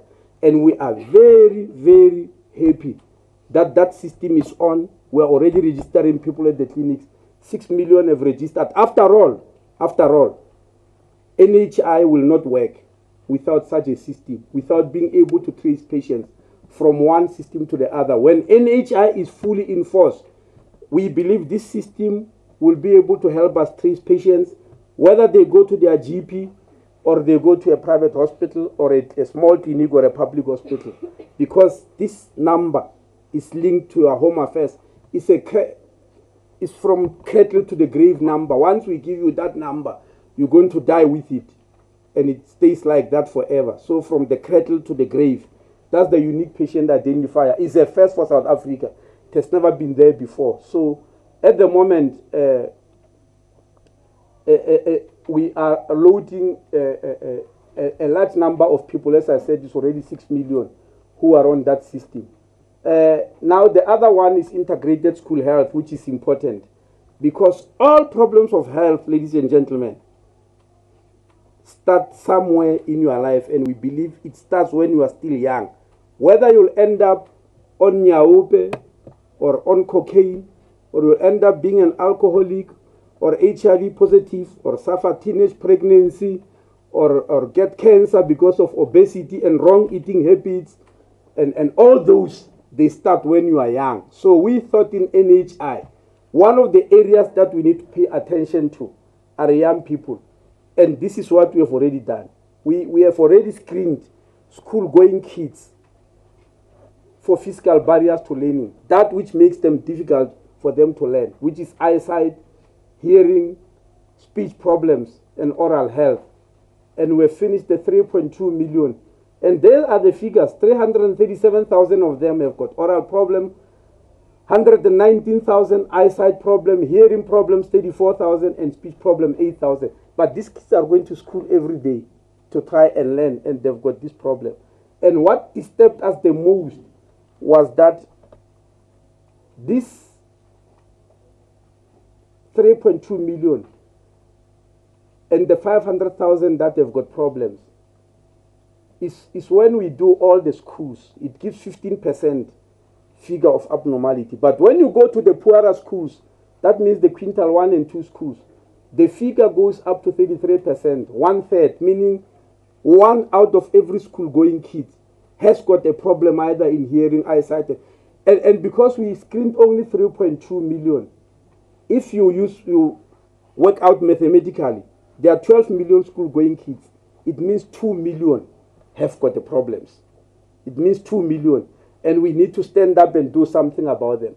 Unfortunately, the 2 million kids fall into that 84% of the population who are not covered. Now, let's consolidate the financing scheme. Before we start this whole program, let's look at what State South Africa produced for us. State South Africa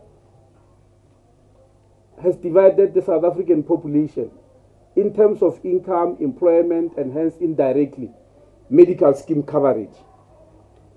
The reorganization of the population, when we reorganize the population, ladies and gentlemen, cognizance will be taken of these various categories.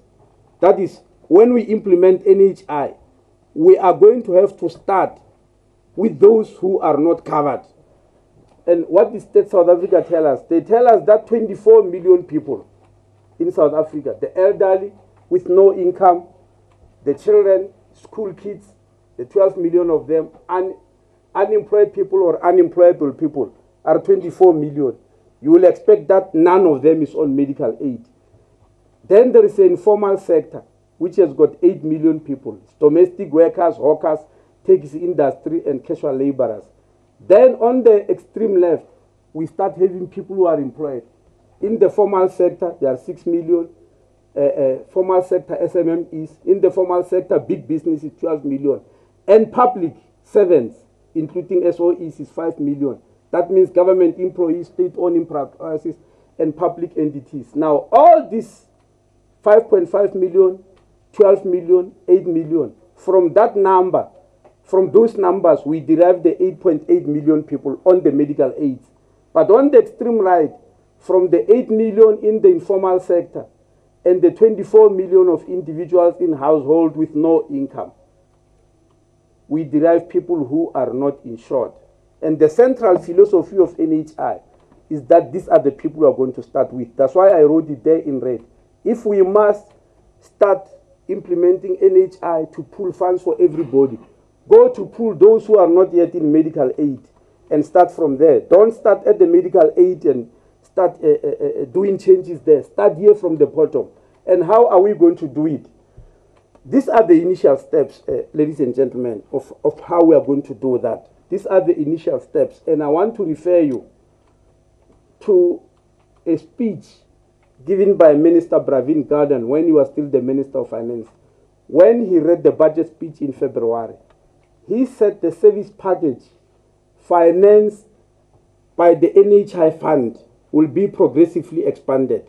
In setting up the fund, we will look at various funding options, including possible adjustments to the tax credits on medical scheme contributions. Further details will be provided in the adjustment budget in October this year and in the course of the legislative process. What the Minister of Finance then was saying was that the 20 billion rand tax credits, we believe is unfair. It's like taking coal to Newcastle. That money must be taken away. We establish an interim fund before the actual NHI comes into being. We establish an interim fund. We start helping unfortunate South Africans who fall within these last two groups, who are not covered, including those in the other groups who might not be on medical aid, including the school kids who deserve education in life but also deserve better health. We believe instead of sending money to rich people who are already on medical aid, who are already on very high salaries, that money must be taken away. And once we do so, we'll deal with these categories of people. We'll get the school kids, get their spectacles, get their hearing aids, get to see a speech therapist, get to see an oral hygienist or a dental therapist. We will have to do that, and without them having to pay anything, because they've got no capacity to do so. We will be able to let every pregnant woman in the country get maternity services. What do we mean by that? If we are able to get those tax credits, not even the whole 20 million, as I'll show you later, every one of the 1.2 million pregnant women can go to see a doctor 8 times. Where is the 8 times coming from? It is a figure recommended by the World Health Organization that if you are pregnant, you can go for antenatal care 8 times, and 2 of which you must have a CT scan to see if the baby is normal. We can be able to provide that to all women of South Africa who are pregnant, regardless of their socio-economic status. Not only that, we can also help in the treatment for breast and cervical cancer. I'm sure you are aware that there's been a storm here, and even the Competition Commission has entered it. If a woman has got breast cancer in South Africa and has got the gene of what they call hair positive, which means she can be treated with a drug called Herceptin. 1 dose of Herceptin is 24,000 rand, and a treatment cost is 17 doses. So which means a woman with breast cancer must pay, in order to live, 24,000 rand 17 times. Even people on medical aid or people who have got good employment are struggling. But we believe with the tax credits and putting together an NHI packet, all those women will be helped. So it's not only the poor, it's also the rich who found themselves having a sickness that is going to destroy them economically. We can also do mental illness, meaning screening and referral and care. And among the elderly and disabled people, we can provide them with cataract operation, knee replacement, hip replacement, etc., etc. How do we know that this is possible? We've done our calculation, and we believe in the first year, as you can see, mother and women, normal and high-risk pregnancy, we have shown that you need only 1 billion rand there, as you can see in the first year. Mother and women screening for cancer, mother and women cervical cancer, mother and women breast cancer, pediatric cancers. Quite a number of kids these days have got very serious pediatric oncologies, cancers. We can also deal with them. School health, I've already told you. All the 12 million school-going kids can be screened. Those who need specs can be given. Those who need hearing aids, those who need a speech therapist, those who need an oral hygienist, etc., we can do that. The elderly I've already mentioned. Where did we get the figures from? As I'm standing here, we have discovered that we have got 270,000 elderly people who are blind. All they need is a cataract operation. And we've got a huge backlog, like many countries have got. But once the tax credits come into line, we can do 70,000 of them, or at least 90,000, per annum for the next 3 years to clear that backlog. So these are the amounts. If you look at them, in the first year, if we help all those people, in the first year, and the second year, and the third year, and the fourth year, these are the amounts of money we'll need. These are the budgets. These are the numbers of people in each category. I've told you pregnant women, what number, etc. And these are the sums. We believe for every woman to go through her pregnancy, visit the doctor 8 times, have a CT scan done at least twice in the pregnancy, deliver a normal baby. All the pregnant women in South Africa will need only 5.6 billion, as you can see there. For breast cancer, including treatment on Herceptin to relieve the women, we need 4.8 billion, but we are not going, I emphasize, and I'm going to show you later, we are not going to agree in NHI to pay exorbitant prices because we believe they are arbitrary. Nowhere will we pay for Herceptin 24,000 rand. We'll never. And I can assure you we're not going to do so, because we believe it's grossly irregular for healthcare to be that much. And I'm going to show you later about the issues of prices. So when we put Herceptin there, that will need 4.8 billion. It's because we know how many women get breast cancer, the percentage that are usually hair positive, and we have calculated our figures there. School health, I've already shown you. And we believe in the fourth year to help all those people whose numbers are put there on the board, all of them. We need a total of 14 billion rand, 14.2 in the first year.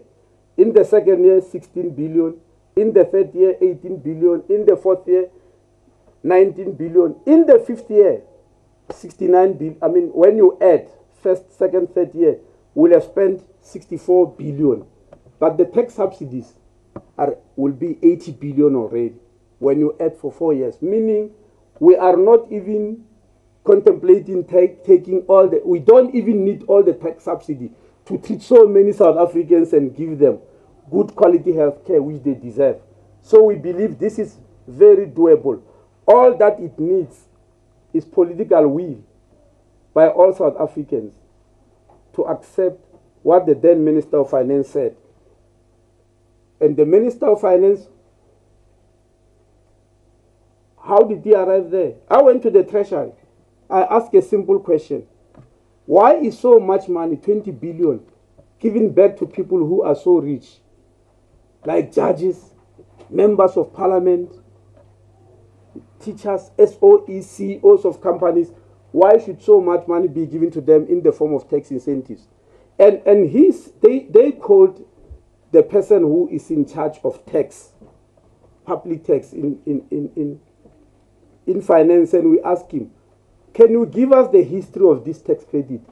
He said the issue started long during the era of apartheid, whereby the state reasoned that if certain members of society are allowed to take medical aids or encouraged or pushed to take medical aids, and the state subsidizes those medical aids, then those members will go away and buy their own health. They won't burden the state. They won't need anything from the state because they'll go and purchase their own health and the state will be relieved. I was saying the best way to describe it is what in the Bible they call the prodigal son. There's a chap in the Bible who is said to have gone to his father and said, give me everything. Everything. Give me my cut of your wealth. From there, I'll go away. I won't travel you in anywhere. Then you can take care of the other remaining kids. And the father gave him, he left. You all know he came back. Everything was finished. That's what is happening now. People on medical aids are supposed to be encouraged to go away, and they are giving subsidies, and they are also giving tax incentives. But do they go away? No ways. They come back to the state all the time. We know it. We've got the figures. How do they come back? When their medical aid money is finished, and these days it gets finished around about June, they come back. We get phoned about people who, even in the ICU, they said, no, this person's medical aid is finished. Please take them over. I've just told you, all the citizens who get TB are treated by us, regardless of the fact that there's a lot of money there. So nobody has taken their wealth and left. They take their wealth and stay. And for that reason, I said, Minister, then according to me, this tax subsidy has got no value to the system. They've got no value to the system. They must stop. We need that money. And the economic gains from that money are, cannot even be measured. It's just lots and lots of economic gain. And that's why the Minister of Finance then agreed.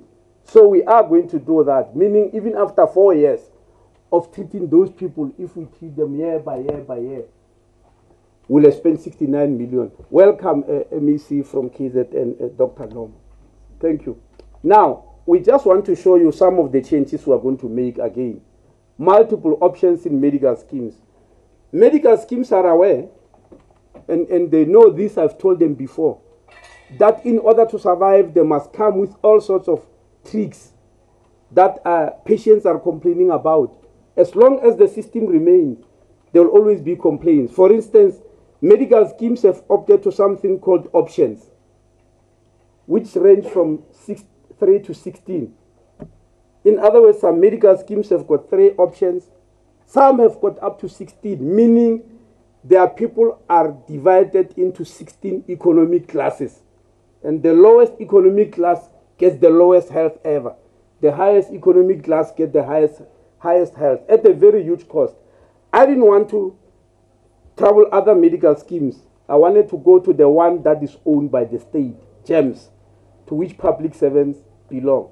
They've got 5 options there called Sapphire, Beryl, Ruby, Emerald, and Onyx. If you see there what it means, that first option limits you to 3 family visits per year. Sorry, 3 visits per family member per year. That means each family member who is on GEMS, whose family is on GEMS and Sapphire, each family member can only get sick 3 times. More than that is a sin. They shouldn't get sick more than 3 times. They can only visit 3 times a year. And if they don't belong to GP networks, they are going to pay between 20 to 25% in core payments. And they can't go to a private hospital. They can only go to a public hospital. But they are on medical aids. Again, proving what I've said. No prodigal son took their part of their share and left. They are still coming back. These ones are only allowed public hospitals, which means the state must still carry them, despite giving them a subsidy. The second group under Beryl, limited to 3 visits per family, and that's the amount of money they can spend. I can go on and on. The details are quite different, as you can see. So these people belong to the same medical scheme, but they get different packages, which people have accepted without questioning. What are these packages based on? Because when you have got diabetes, when you have got cancer, when you have got high blood pressure, when you have got heart failure, the symptoms and what you feel, the signs and symptoms and your treatment do not recognize your economic status. They don't. So what is the reason for this classification we're asking? Nobody in the medical aid schemes can help, answer this question. And so we are challenging it. And when we pick up these people, the last group who are not on medical aid, to push them over to start servicing them, we will simultaneously be collapsing all these options. People must have the same benefits. That's our argument. Because there's no economic, social, or medical argument, even a political one for that matter, that can convince us that things have to be. I don't know, what is this now? Anybody knows? Oh, okay. So we go further to dissect GEMS and for people to tell us, do they think the country must remain with this type of system? People who are on Sapphire, there are 40,000 of them, 40,550 public servants who are on the option of GEMS called Sapphire. And the state is subsidizing them for 776,640,000. That is 333% of their subsidy. Because their medical expenses are only 233 million, but the state gives them 776, as you can see. And it goes on and on and on. In other words, people on Sapphire, the state subsidized for 333%, on Beryl 152%, on Ruby 110%. What does it mean in practice? It means public servants who are on GEMS and are on an option called Sapphire don't pay a cent from their medical aid. Every single cent is paid for by the state. They don't pay a thing. Now, we have been asked or been told that, no, what about people who are unemployed? Who's going to pay? We already have employed people there, employed by the state, on a medical aid paid fully by the state. But when the state pays fully for that medical aid, they must still go to public hospitals, state hospitals again. We believe these are very serious abnormalities. But when you add all together, people who are on GEMS are subsidized for 85%. In simple language, it means public servants who are on GEMS are getting 85% free health care via the state. And the rest of the population of those who are unemployed cannot get that. And I'm repeating it. It means there that people who are on GEMS are getting 85% free health care via the state. And it's one of the things that we want to look at very carefully, whether it's fair. Now comes the issue of cost. I'm sure this is going to be the question that arises. Minister, this NHI of yours, is it affordable? Are you going to afford it? It's going to be expensive. Some people call it a Rolls Royce and say, why do you go for a Rolls Royce system? The public service is not working very well. That's where the problem is. Go and fix it and all that. And they tell us that NHI is going to be completely unaffordable. Now, on what basis are they basing that argument? In 2009, I had an argument with a professor of economics. We were at the College of Medicine in Rondebosch debating about NHI. He said this NHI will cost 850 billion rand. At that time, that amount of money was the total budget of South Africa. And I thought the professor was mad. I actually discovered later that he was right.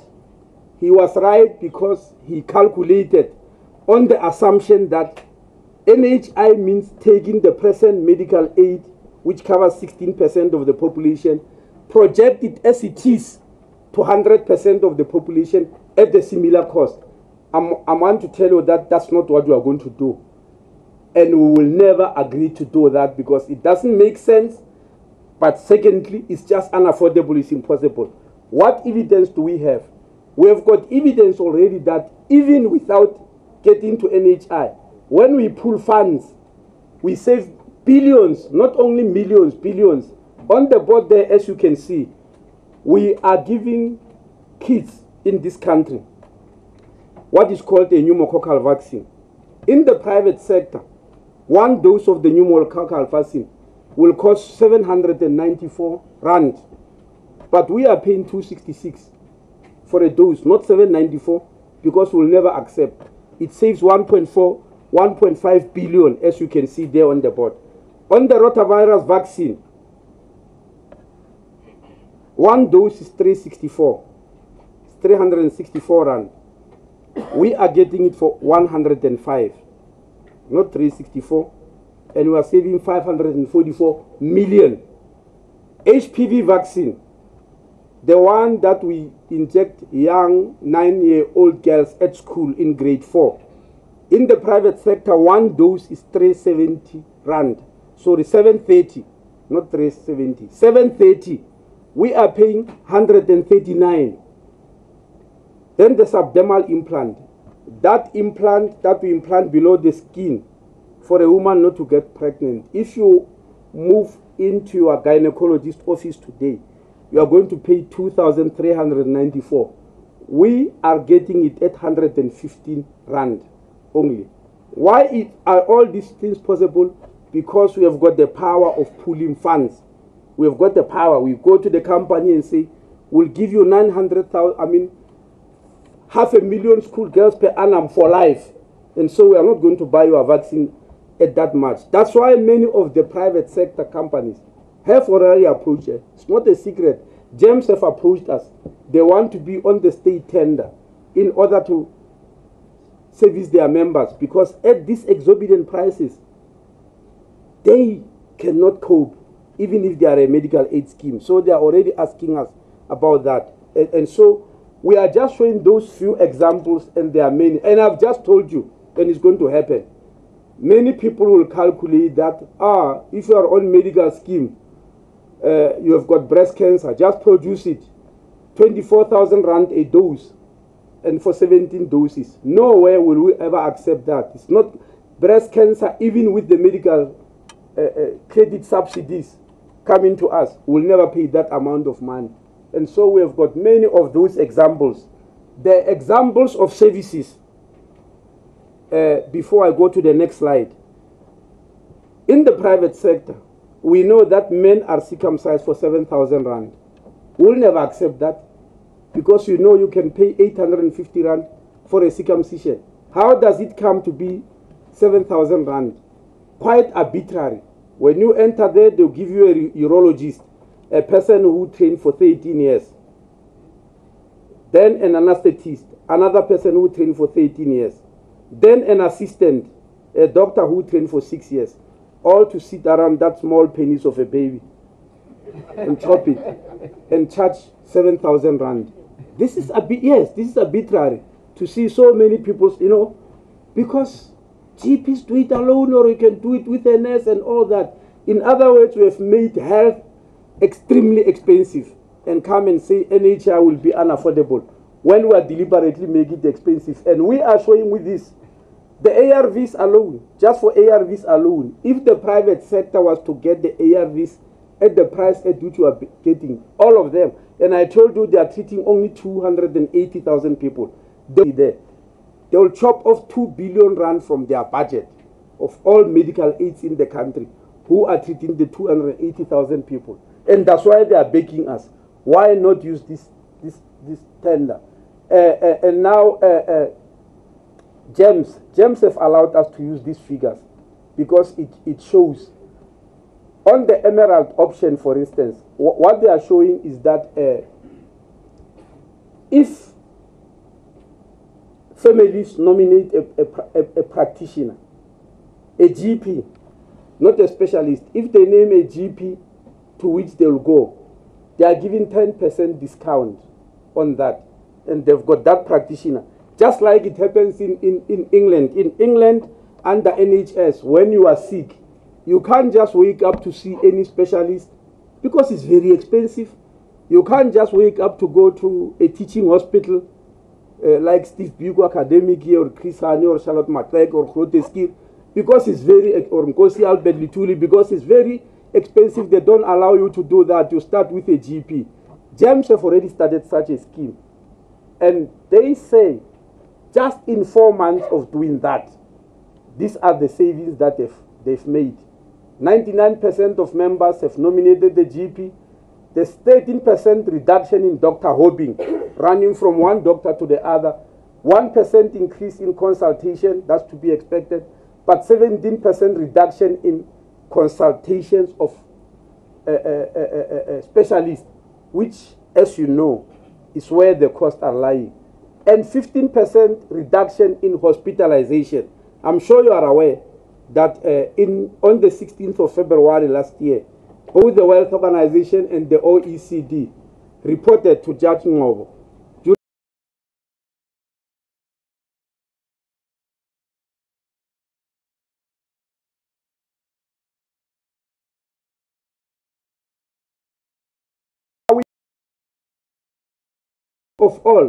first of all,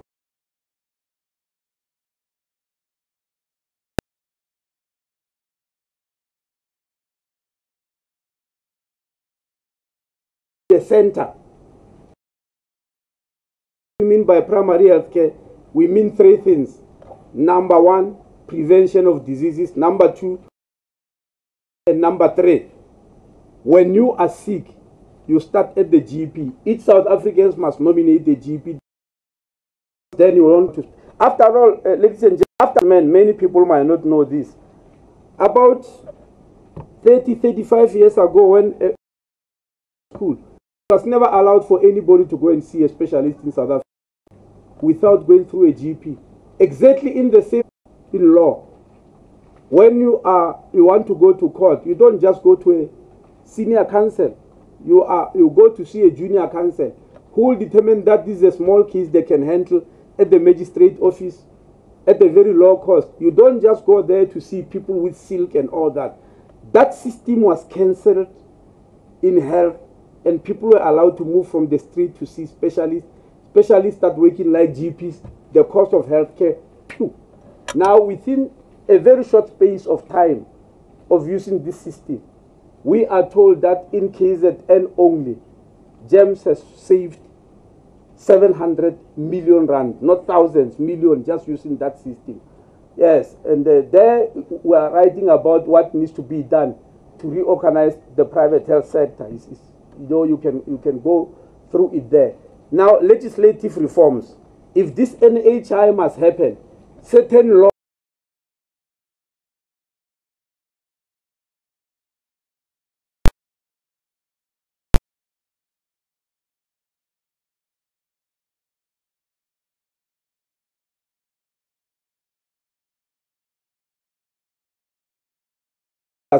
appears in the government gazette. It means Parliament, when they make that law, which is going to be called the NHI law, this in minds and traditional health practitioners, then Medical Schemes Act, Medicines and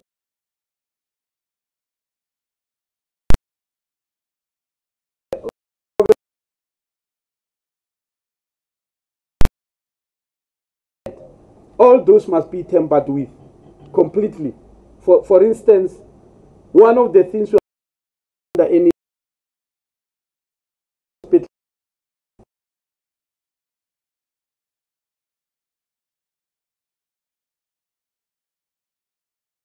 governed nationally and given autonomy, because they need to compete all over the world, in Europe and elsewhere, in research and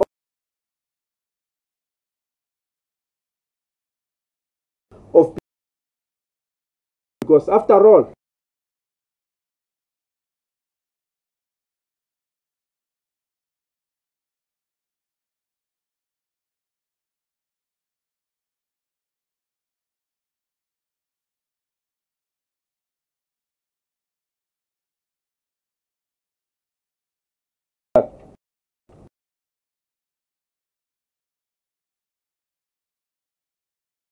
a team by Professor Wally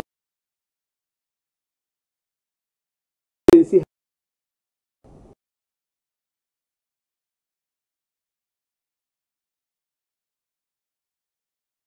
see how services, and came back with a recommendation which we have adopted and is going to appear. It appears in the white paper. One, that all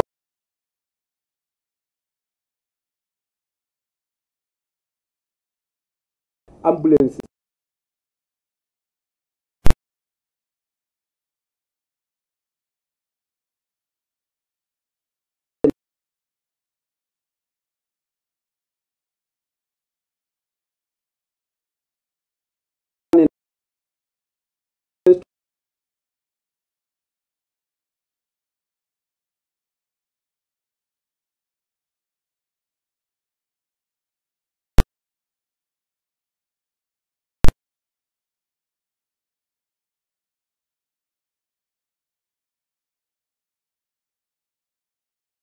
nobody may be refused emergency medical treatment.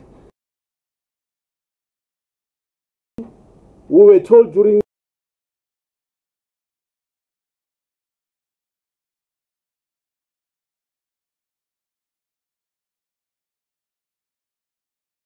we dare not put that in the every public that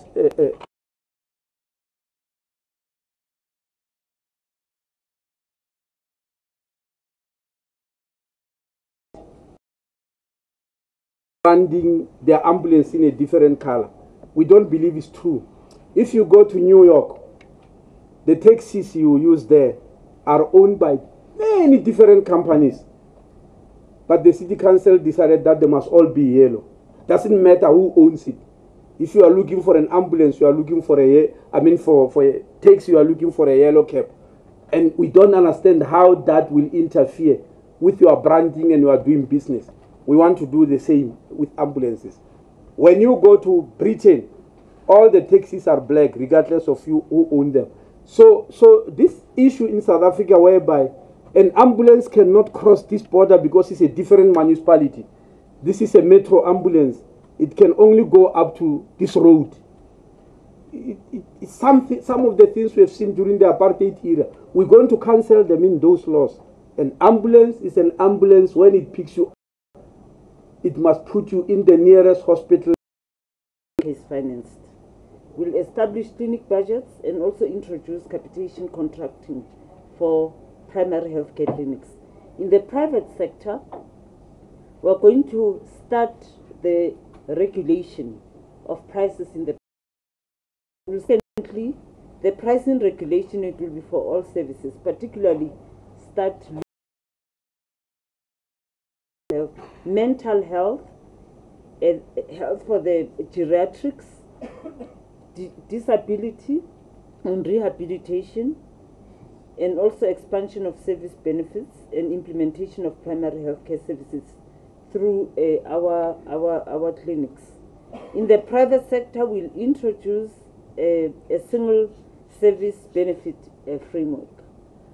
We've already engaged the medical schemes and administrators to start looking at how do they move from multiple benefits towards convergence, towards one.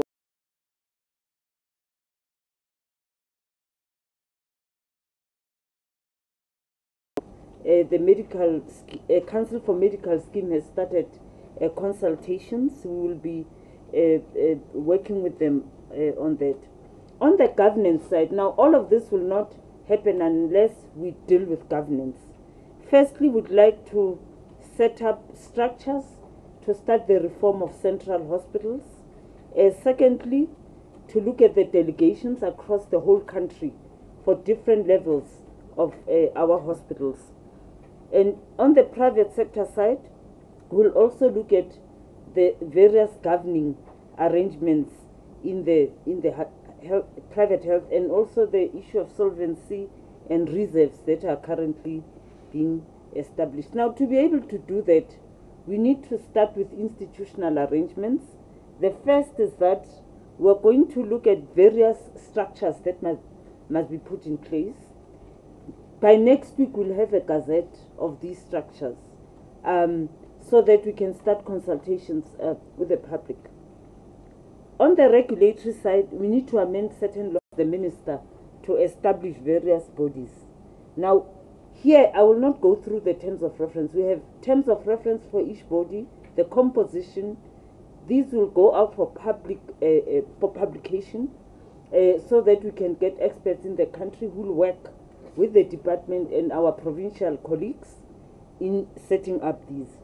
The first is the National Tertiary Health Services Technical Implementation Committee. This is the committee that's going to look at training platform, a lot of media issues, and what the minister addressed earlier today about, allocation of posts for interns for community service. This time around, there'll be a dedicated structure that deals with that, but also that looks at numbers, that looks at budget in every province. So this is clear guidelines on how accreditation happens. They work with statutory bodies and so on. The next one is the Advisory Committee on Health Benefits. Now, this is the structure that is going to work on the benefits that should be considered.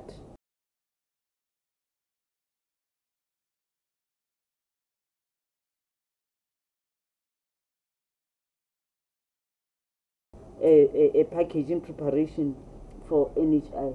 The next one is the Health Technology Assessment. This one will be the one that helps guide us with prioritization, and also the next is the Pricing Advisory Committee. This is the one that is going to help with the regulation of prices in the private sector, but also ensure that we have affordable technologies, including medicines. And the last one is the consolidation of financing arrangements. And this is a group that's going to look at how do we start consolidating. Minister presented different population groups: the unemployed, those in the informal sector, those who work in small business, in the private sector, in big business, in the private sector, but also those who work in the state. In terms of those different categories, we are going to start looking at how do we start the transition phase of setting up the fund so that we can make, but ensure that we also start consolidation of various so that we prepare for transition towards national health. It will not happen overnight, but we need people who will help us, members of those committees that the minister will appoint. And then finally, we'll then have this interim structure, NHI. There'll be the head who will interact with all stakeholders,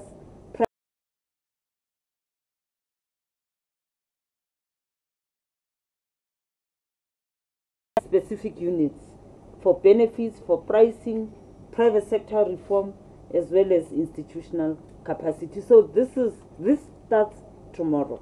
Thank you very much.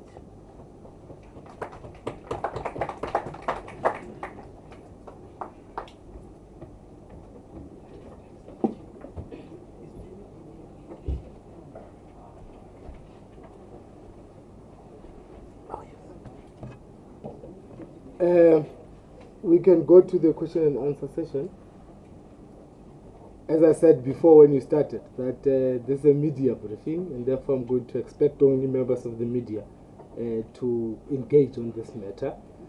I'm going to ask that we do that by show of hand.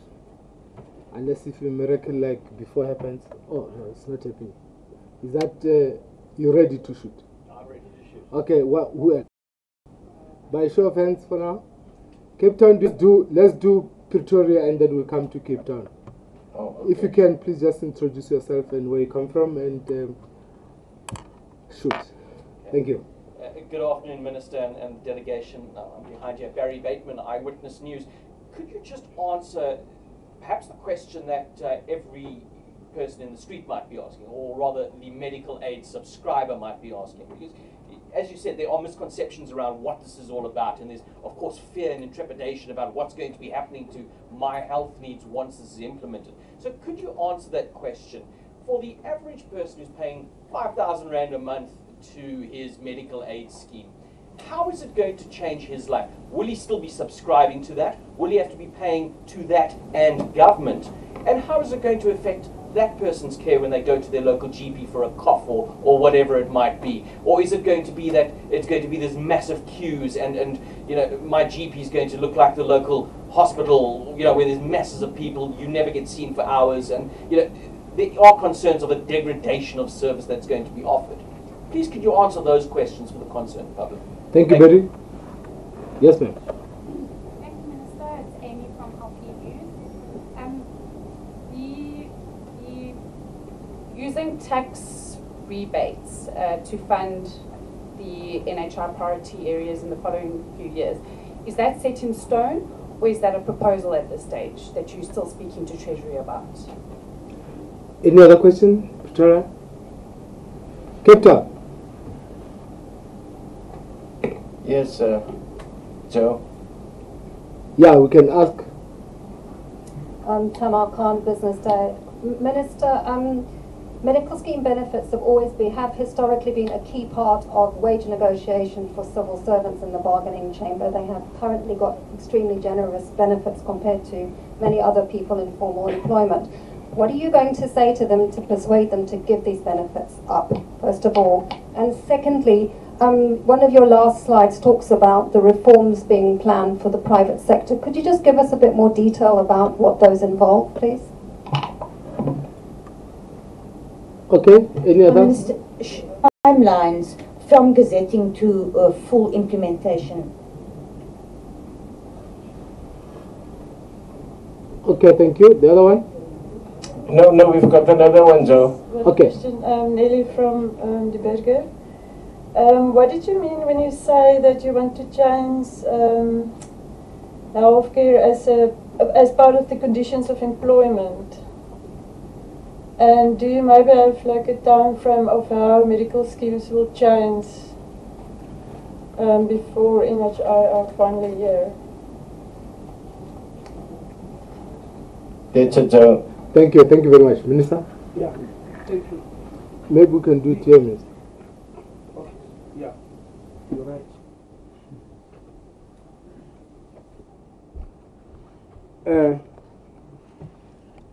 Yeah, let me start with the first question because it's many questions in one, like degradation of services and all that. That's not the aim of NHI. What we are arguing is that we would like South Africans to have access to the resources of the country in healthcare, whether those resources are in public or private, because a situation where only 16% of the population is served by most people, it's not on. For instance, you gave me you know, you made a very serious statement about you waiting forever in public hospitals. Why is it so? Care what will pay any public hospital.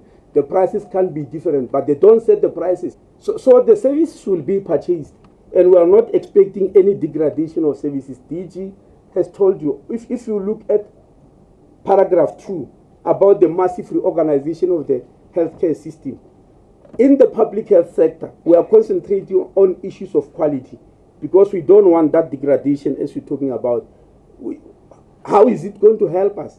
Because the whole concept of universal health coverage, obviously this issue of health is very complex.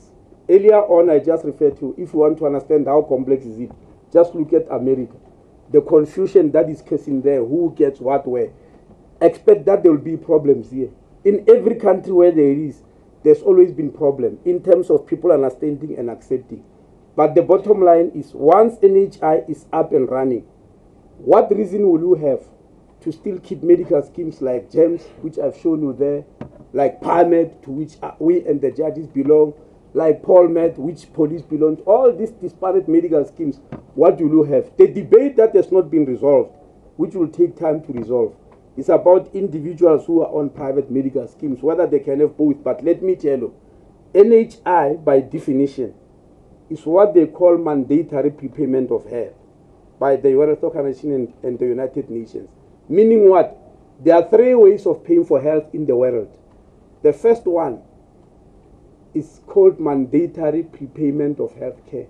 That is NHI, meaning once the law is passed, it affects all the citizens in the country. They've got to belong to it. They've got no choice.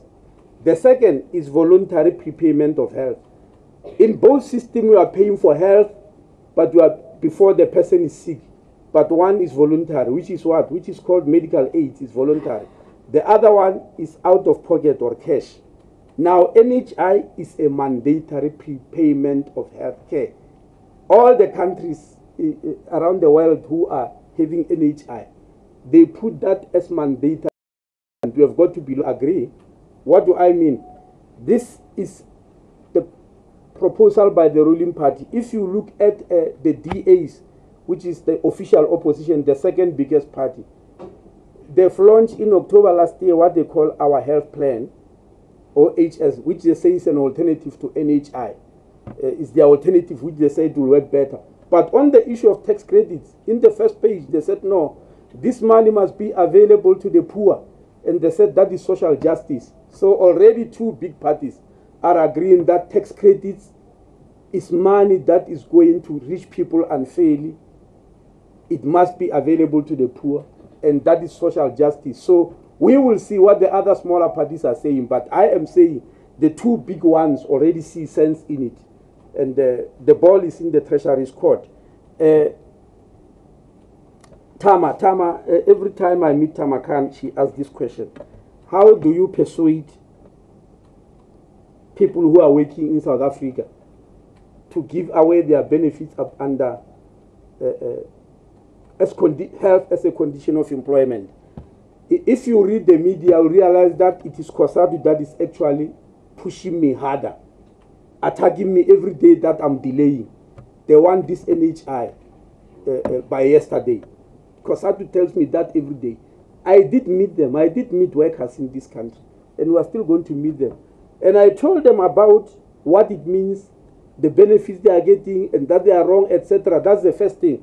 The second thing I've already told you, which I will take personally. It is wrong. Whether it has been done since democracy that we negotiate health as a condition of service, the fact remains is wrong, because we now have to apply the Constitution, which says what? Section 27 of the Constitution, subsection 1, that healthcare is a right. Subsection 2, that the state must do everything possible within available resources to make sure that this right is realized by the citizens. Subsection 3, nobody may be refused emergency medical treatment. All those are not being done now, by the way, which means we are living outside the Constitution. So if Labour respects the Constitution or other people respect the Constitution, they will understand that the time has arrived, that in health, we must now apply the Constitution. So I've got no problems with that. Members of the cabinet also who are going to lose benefits. I told them when I present to them that, by the way, when you adopt this, know that this is going to change. These tax benefits and the subsidies and all that are going to change. In fact, I told them, and I'm going to tell the party caucus, that even in this transition, the medical scheme called PARMED must be abolished. And all of them join GEMS. Yes. And we'll try it with the judges when they start fighting. In fact, there's a very interesting court case that is coming. I don't know how the ruling is going to be. EFF has gone to court, taking Parliament to court, and saying PARMED is a very expensive medical aid scheme. We must not be forced to it. We want to opt out. And Parliament took out the act. According to this act, you must belong to PARMED. And they said this act is unconstitutional. We're going to court. I don't know when the court case is sitting. And I'm very watching carefully to see who will judge over it, because it affects the judges. Or what the judges will judge if they judge over this case. Because we are saying abolish their medical aid scheme. Why? It's a medical scheme that was not supposed to exist. By the way, insurances by definition anywhere in the world, they depend on numbers. The more the numbers, the lower the premiums. And we believe NHI is going to be much cheaper because it's a huge number of people who will be belonging to that. And of course, there will be this story that no, those who pay tax are very few. The tax regime of this country consists of 4 different elements. The first one is personal tax. Personal tax that is paid by individual. That's where many people don't pay tax because their income is not at that level. But the second one is VAT. The second biggest income comes from VAT. Everybody pays VAT. As long as you have ever been to a shop, doesn't matter how much you earn or whether you're unemployed, you contribute to VAT, which gives money to the state via SARS, and that money is distributed in the form of tax credits, etc. So it's wrong to say certain people don't pay tax. The third one, of course, is corporate tax. It's only the third one of very rich companies which must pay tax to SARS. And the fourth one, of course, is the various charges and all that are happening at exchange, at the borders and all that, and various exchange rates. So all those are the things that Treasury is looking at. Where will the money come from? Remember, it's not only South Africa that is dealing with this issue. Every single Minister of Health is dealing with the issue of universal health coverage. That's why this year, on the 22nd of May, when the World Health Organization, for the first time in 69 years, chose the first ever person from the African continent to head that organization. It has never been headed by anybody from Africa in 69 years. It's happening for the first time. When he was addressing ministers just before the voting, he said he is going to make universal health coverage the center of gravity in healthcare. He's going to make sure that his legacy is about making sure that there's universal health coverage, not in one country, around the whole world. And when you do that, you are changing structures or things that are happening around the world, including making sure that public servants must understand that they are negotiating healthcare via salaries. It's wrong. And it's not a secret, which I told Kosatu. The 29% they demanded in the last round of negotiations was very unfair. It was too steep for the state, but that money moved from the state, making health health inflation go very high. But they believe it's their right. And we are going to tell them that that will have to stop, because healthcare can never be a condition of your service. Use other conditions of service. Let healthcare be received by all South Africans. And now, the timeline. I'm sure I will give that to the DG. DG, can you come and do the timeline? Yeah, I think I've answered most of the questions that we saw asked. Thank you.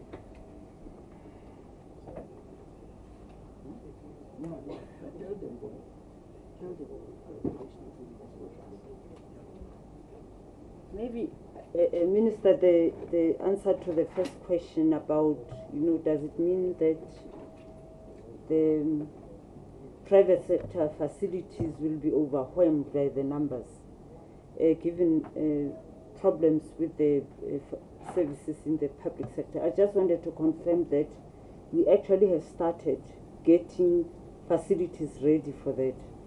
And at an appropriate time, and I'm happy the MECs are here, because we've already identified 1,068 facilities that we are getting ready for that purpose. So I think we are reforming both the public and private sector. With regard to the timeline, we specifically said in the white paper that it is not a big bang approach. It's a journey, it's a transition, and it is for that reason that we are setting up transitional structures. And we are going to go through a phase. We had said that we will have universal health coverage fully, and NHI will be fully implemented by 2025. So we are now at 2017. So the amendment of laws, it's an elaborate process. The first law we are amending is the National Health Act, because we have to define the different functions of different spheres of government. The second is the NHI bill, because we have to create the fund through legislative means. So what I showed today is the interim structures that are needed to start helping us put building blocks in place in preparation for implementation.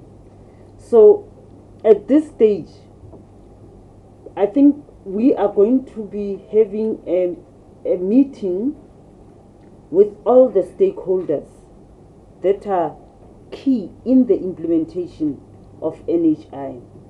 We have the National Health Consultative Forum. Dr. Gail Andrews, who is the Chief Operating Officer, is actually going to be sending out invitations. Our target date was that we'll have this meeting in 2 weeks' time with all stakeholders, because they are key in this. So at this meeting, the Minister will outline the deadlines for each steps. All the things that I presented here in the PowerPoint did not have timelines, deliberately so, because in 2 weeks' time we have to engage stakeholders. Some are affected by this, and it is in that meeting that we will announce the timelines for each of the steps that I referred to. I would have committed here, but I think it would have been unfair, because I will be committing MECs and the Minister, and they still have to meet with other stakeholders and agree on those timelines. Thank you.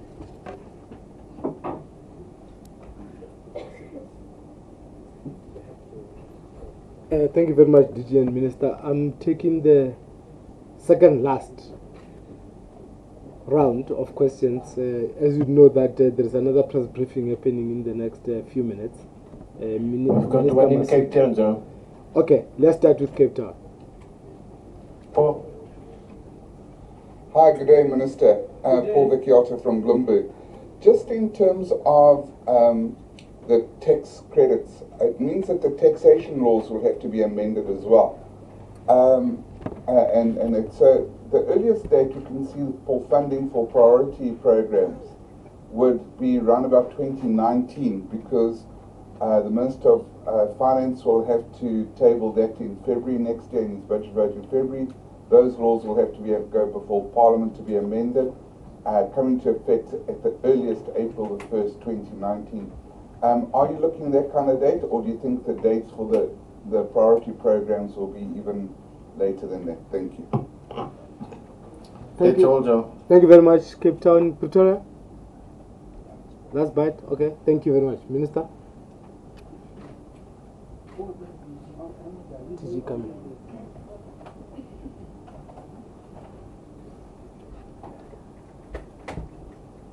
No, thank you for the question.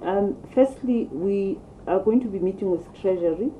They have started the work, because remember the work on tax credits, because it's also an activity of SARS. We have already written SARS to say that we'll be engaging them.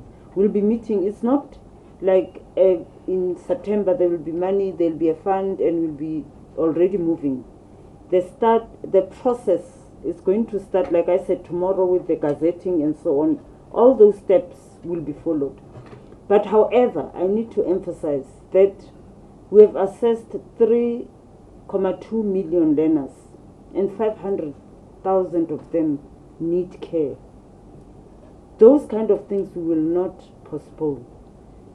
The services can still be rendered even within the current public sector arrangements.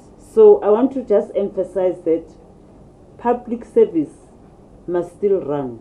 It's not like 500,000 children cannot seek care and cannot be attended to. As we reform the public sector, as we reform the private sector, services must still run, people must still access services.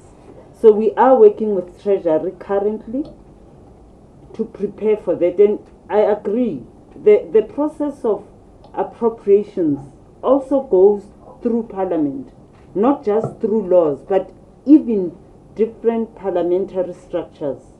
We must still brief Parliament, we must brief relevant portfolio committees, not only ourselves, but Treasury as well. Like I said, this is a journey. It starts with this white paper. It follows engagement and consultation with various stakeholders. It is not a big bang. It is transitional. Thank you.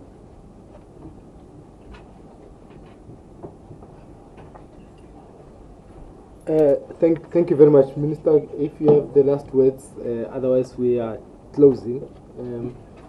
And immediately after the Minister, we have refreshments in the next room. Thank you very much. Yeah.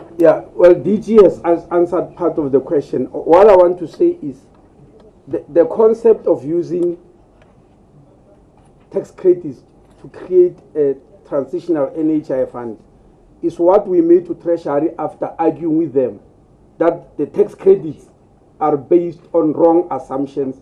If Treasury decides that to change those, it will tax laws and all that will go up to 2019, they then must decide where is another source of money for us to be starting the work, as DG is saying. So if they come and say, no, we're still working on this tax credit, in the meantime, because we don't want the services that we have already identified to be conditional on whether tax laws of the country are changed or not, or whether the Treasury eventually agrees that they must use an NHI fund. It's just an area where we pointed them. Treasury, you want to give us money? Can we show you? Here is a lot of money.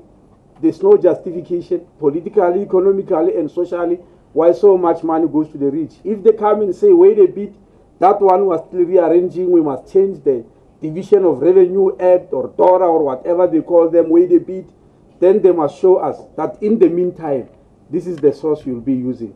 So that's exactly what we expect. Otherwise, as DG is saying, how are we going to live with ourselves knowing? Perhaps in the past, if we didn't know, if we didn't do the piloting and started screening skilled kids because of part of piloting, we wouldn't have known that there are so many kids who go to school who can't see, so many who can't hear, and all their teachers have declared them dull. This child is dull, can't talk very well, They don't know that they've got physical barriers to learning, which we now know in health. As South Africans, not only in health, how will we justify ourselves, even our own consciences, knowing that something like that is happening in our country? How will we justify ourselves knowing that there are 270,000 old people who can see and live independent life only if we make that money available to them to help them in cataract surgery? That there are old people who can stand up and start walking again if they can have just that hip replacement, or that pregnant women can be given an opportunity to go to see a doctor 8 times throughout the pregnancy and have a CT scan done. Many of them have never had it before, but they can have it with this and it serves all the pregnant women equally. Or a woman with breast cancer, whether it's rich or poor, how do we justify her to pay 24,000 rand 17 times as an individual? We know very well that we can help with this pooling of funds. So we have got many reasons to believe that Treasury is going to listen. Thank you very much.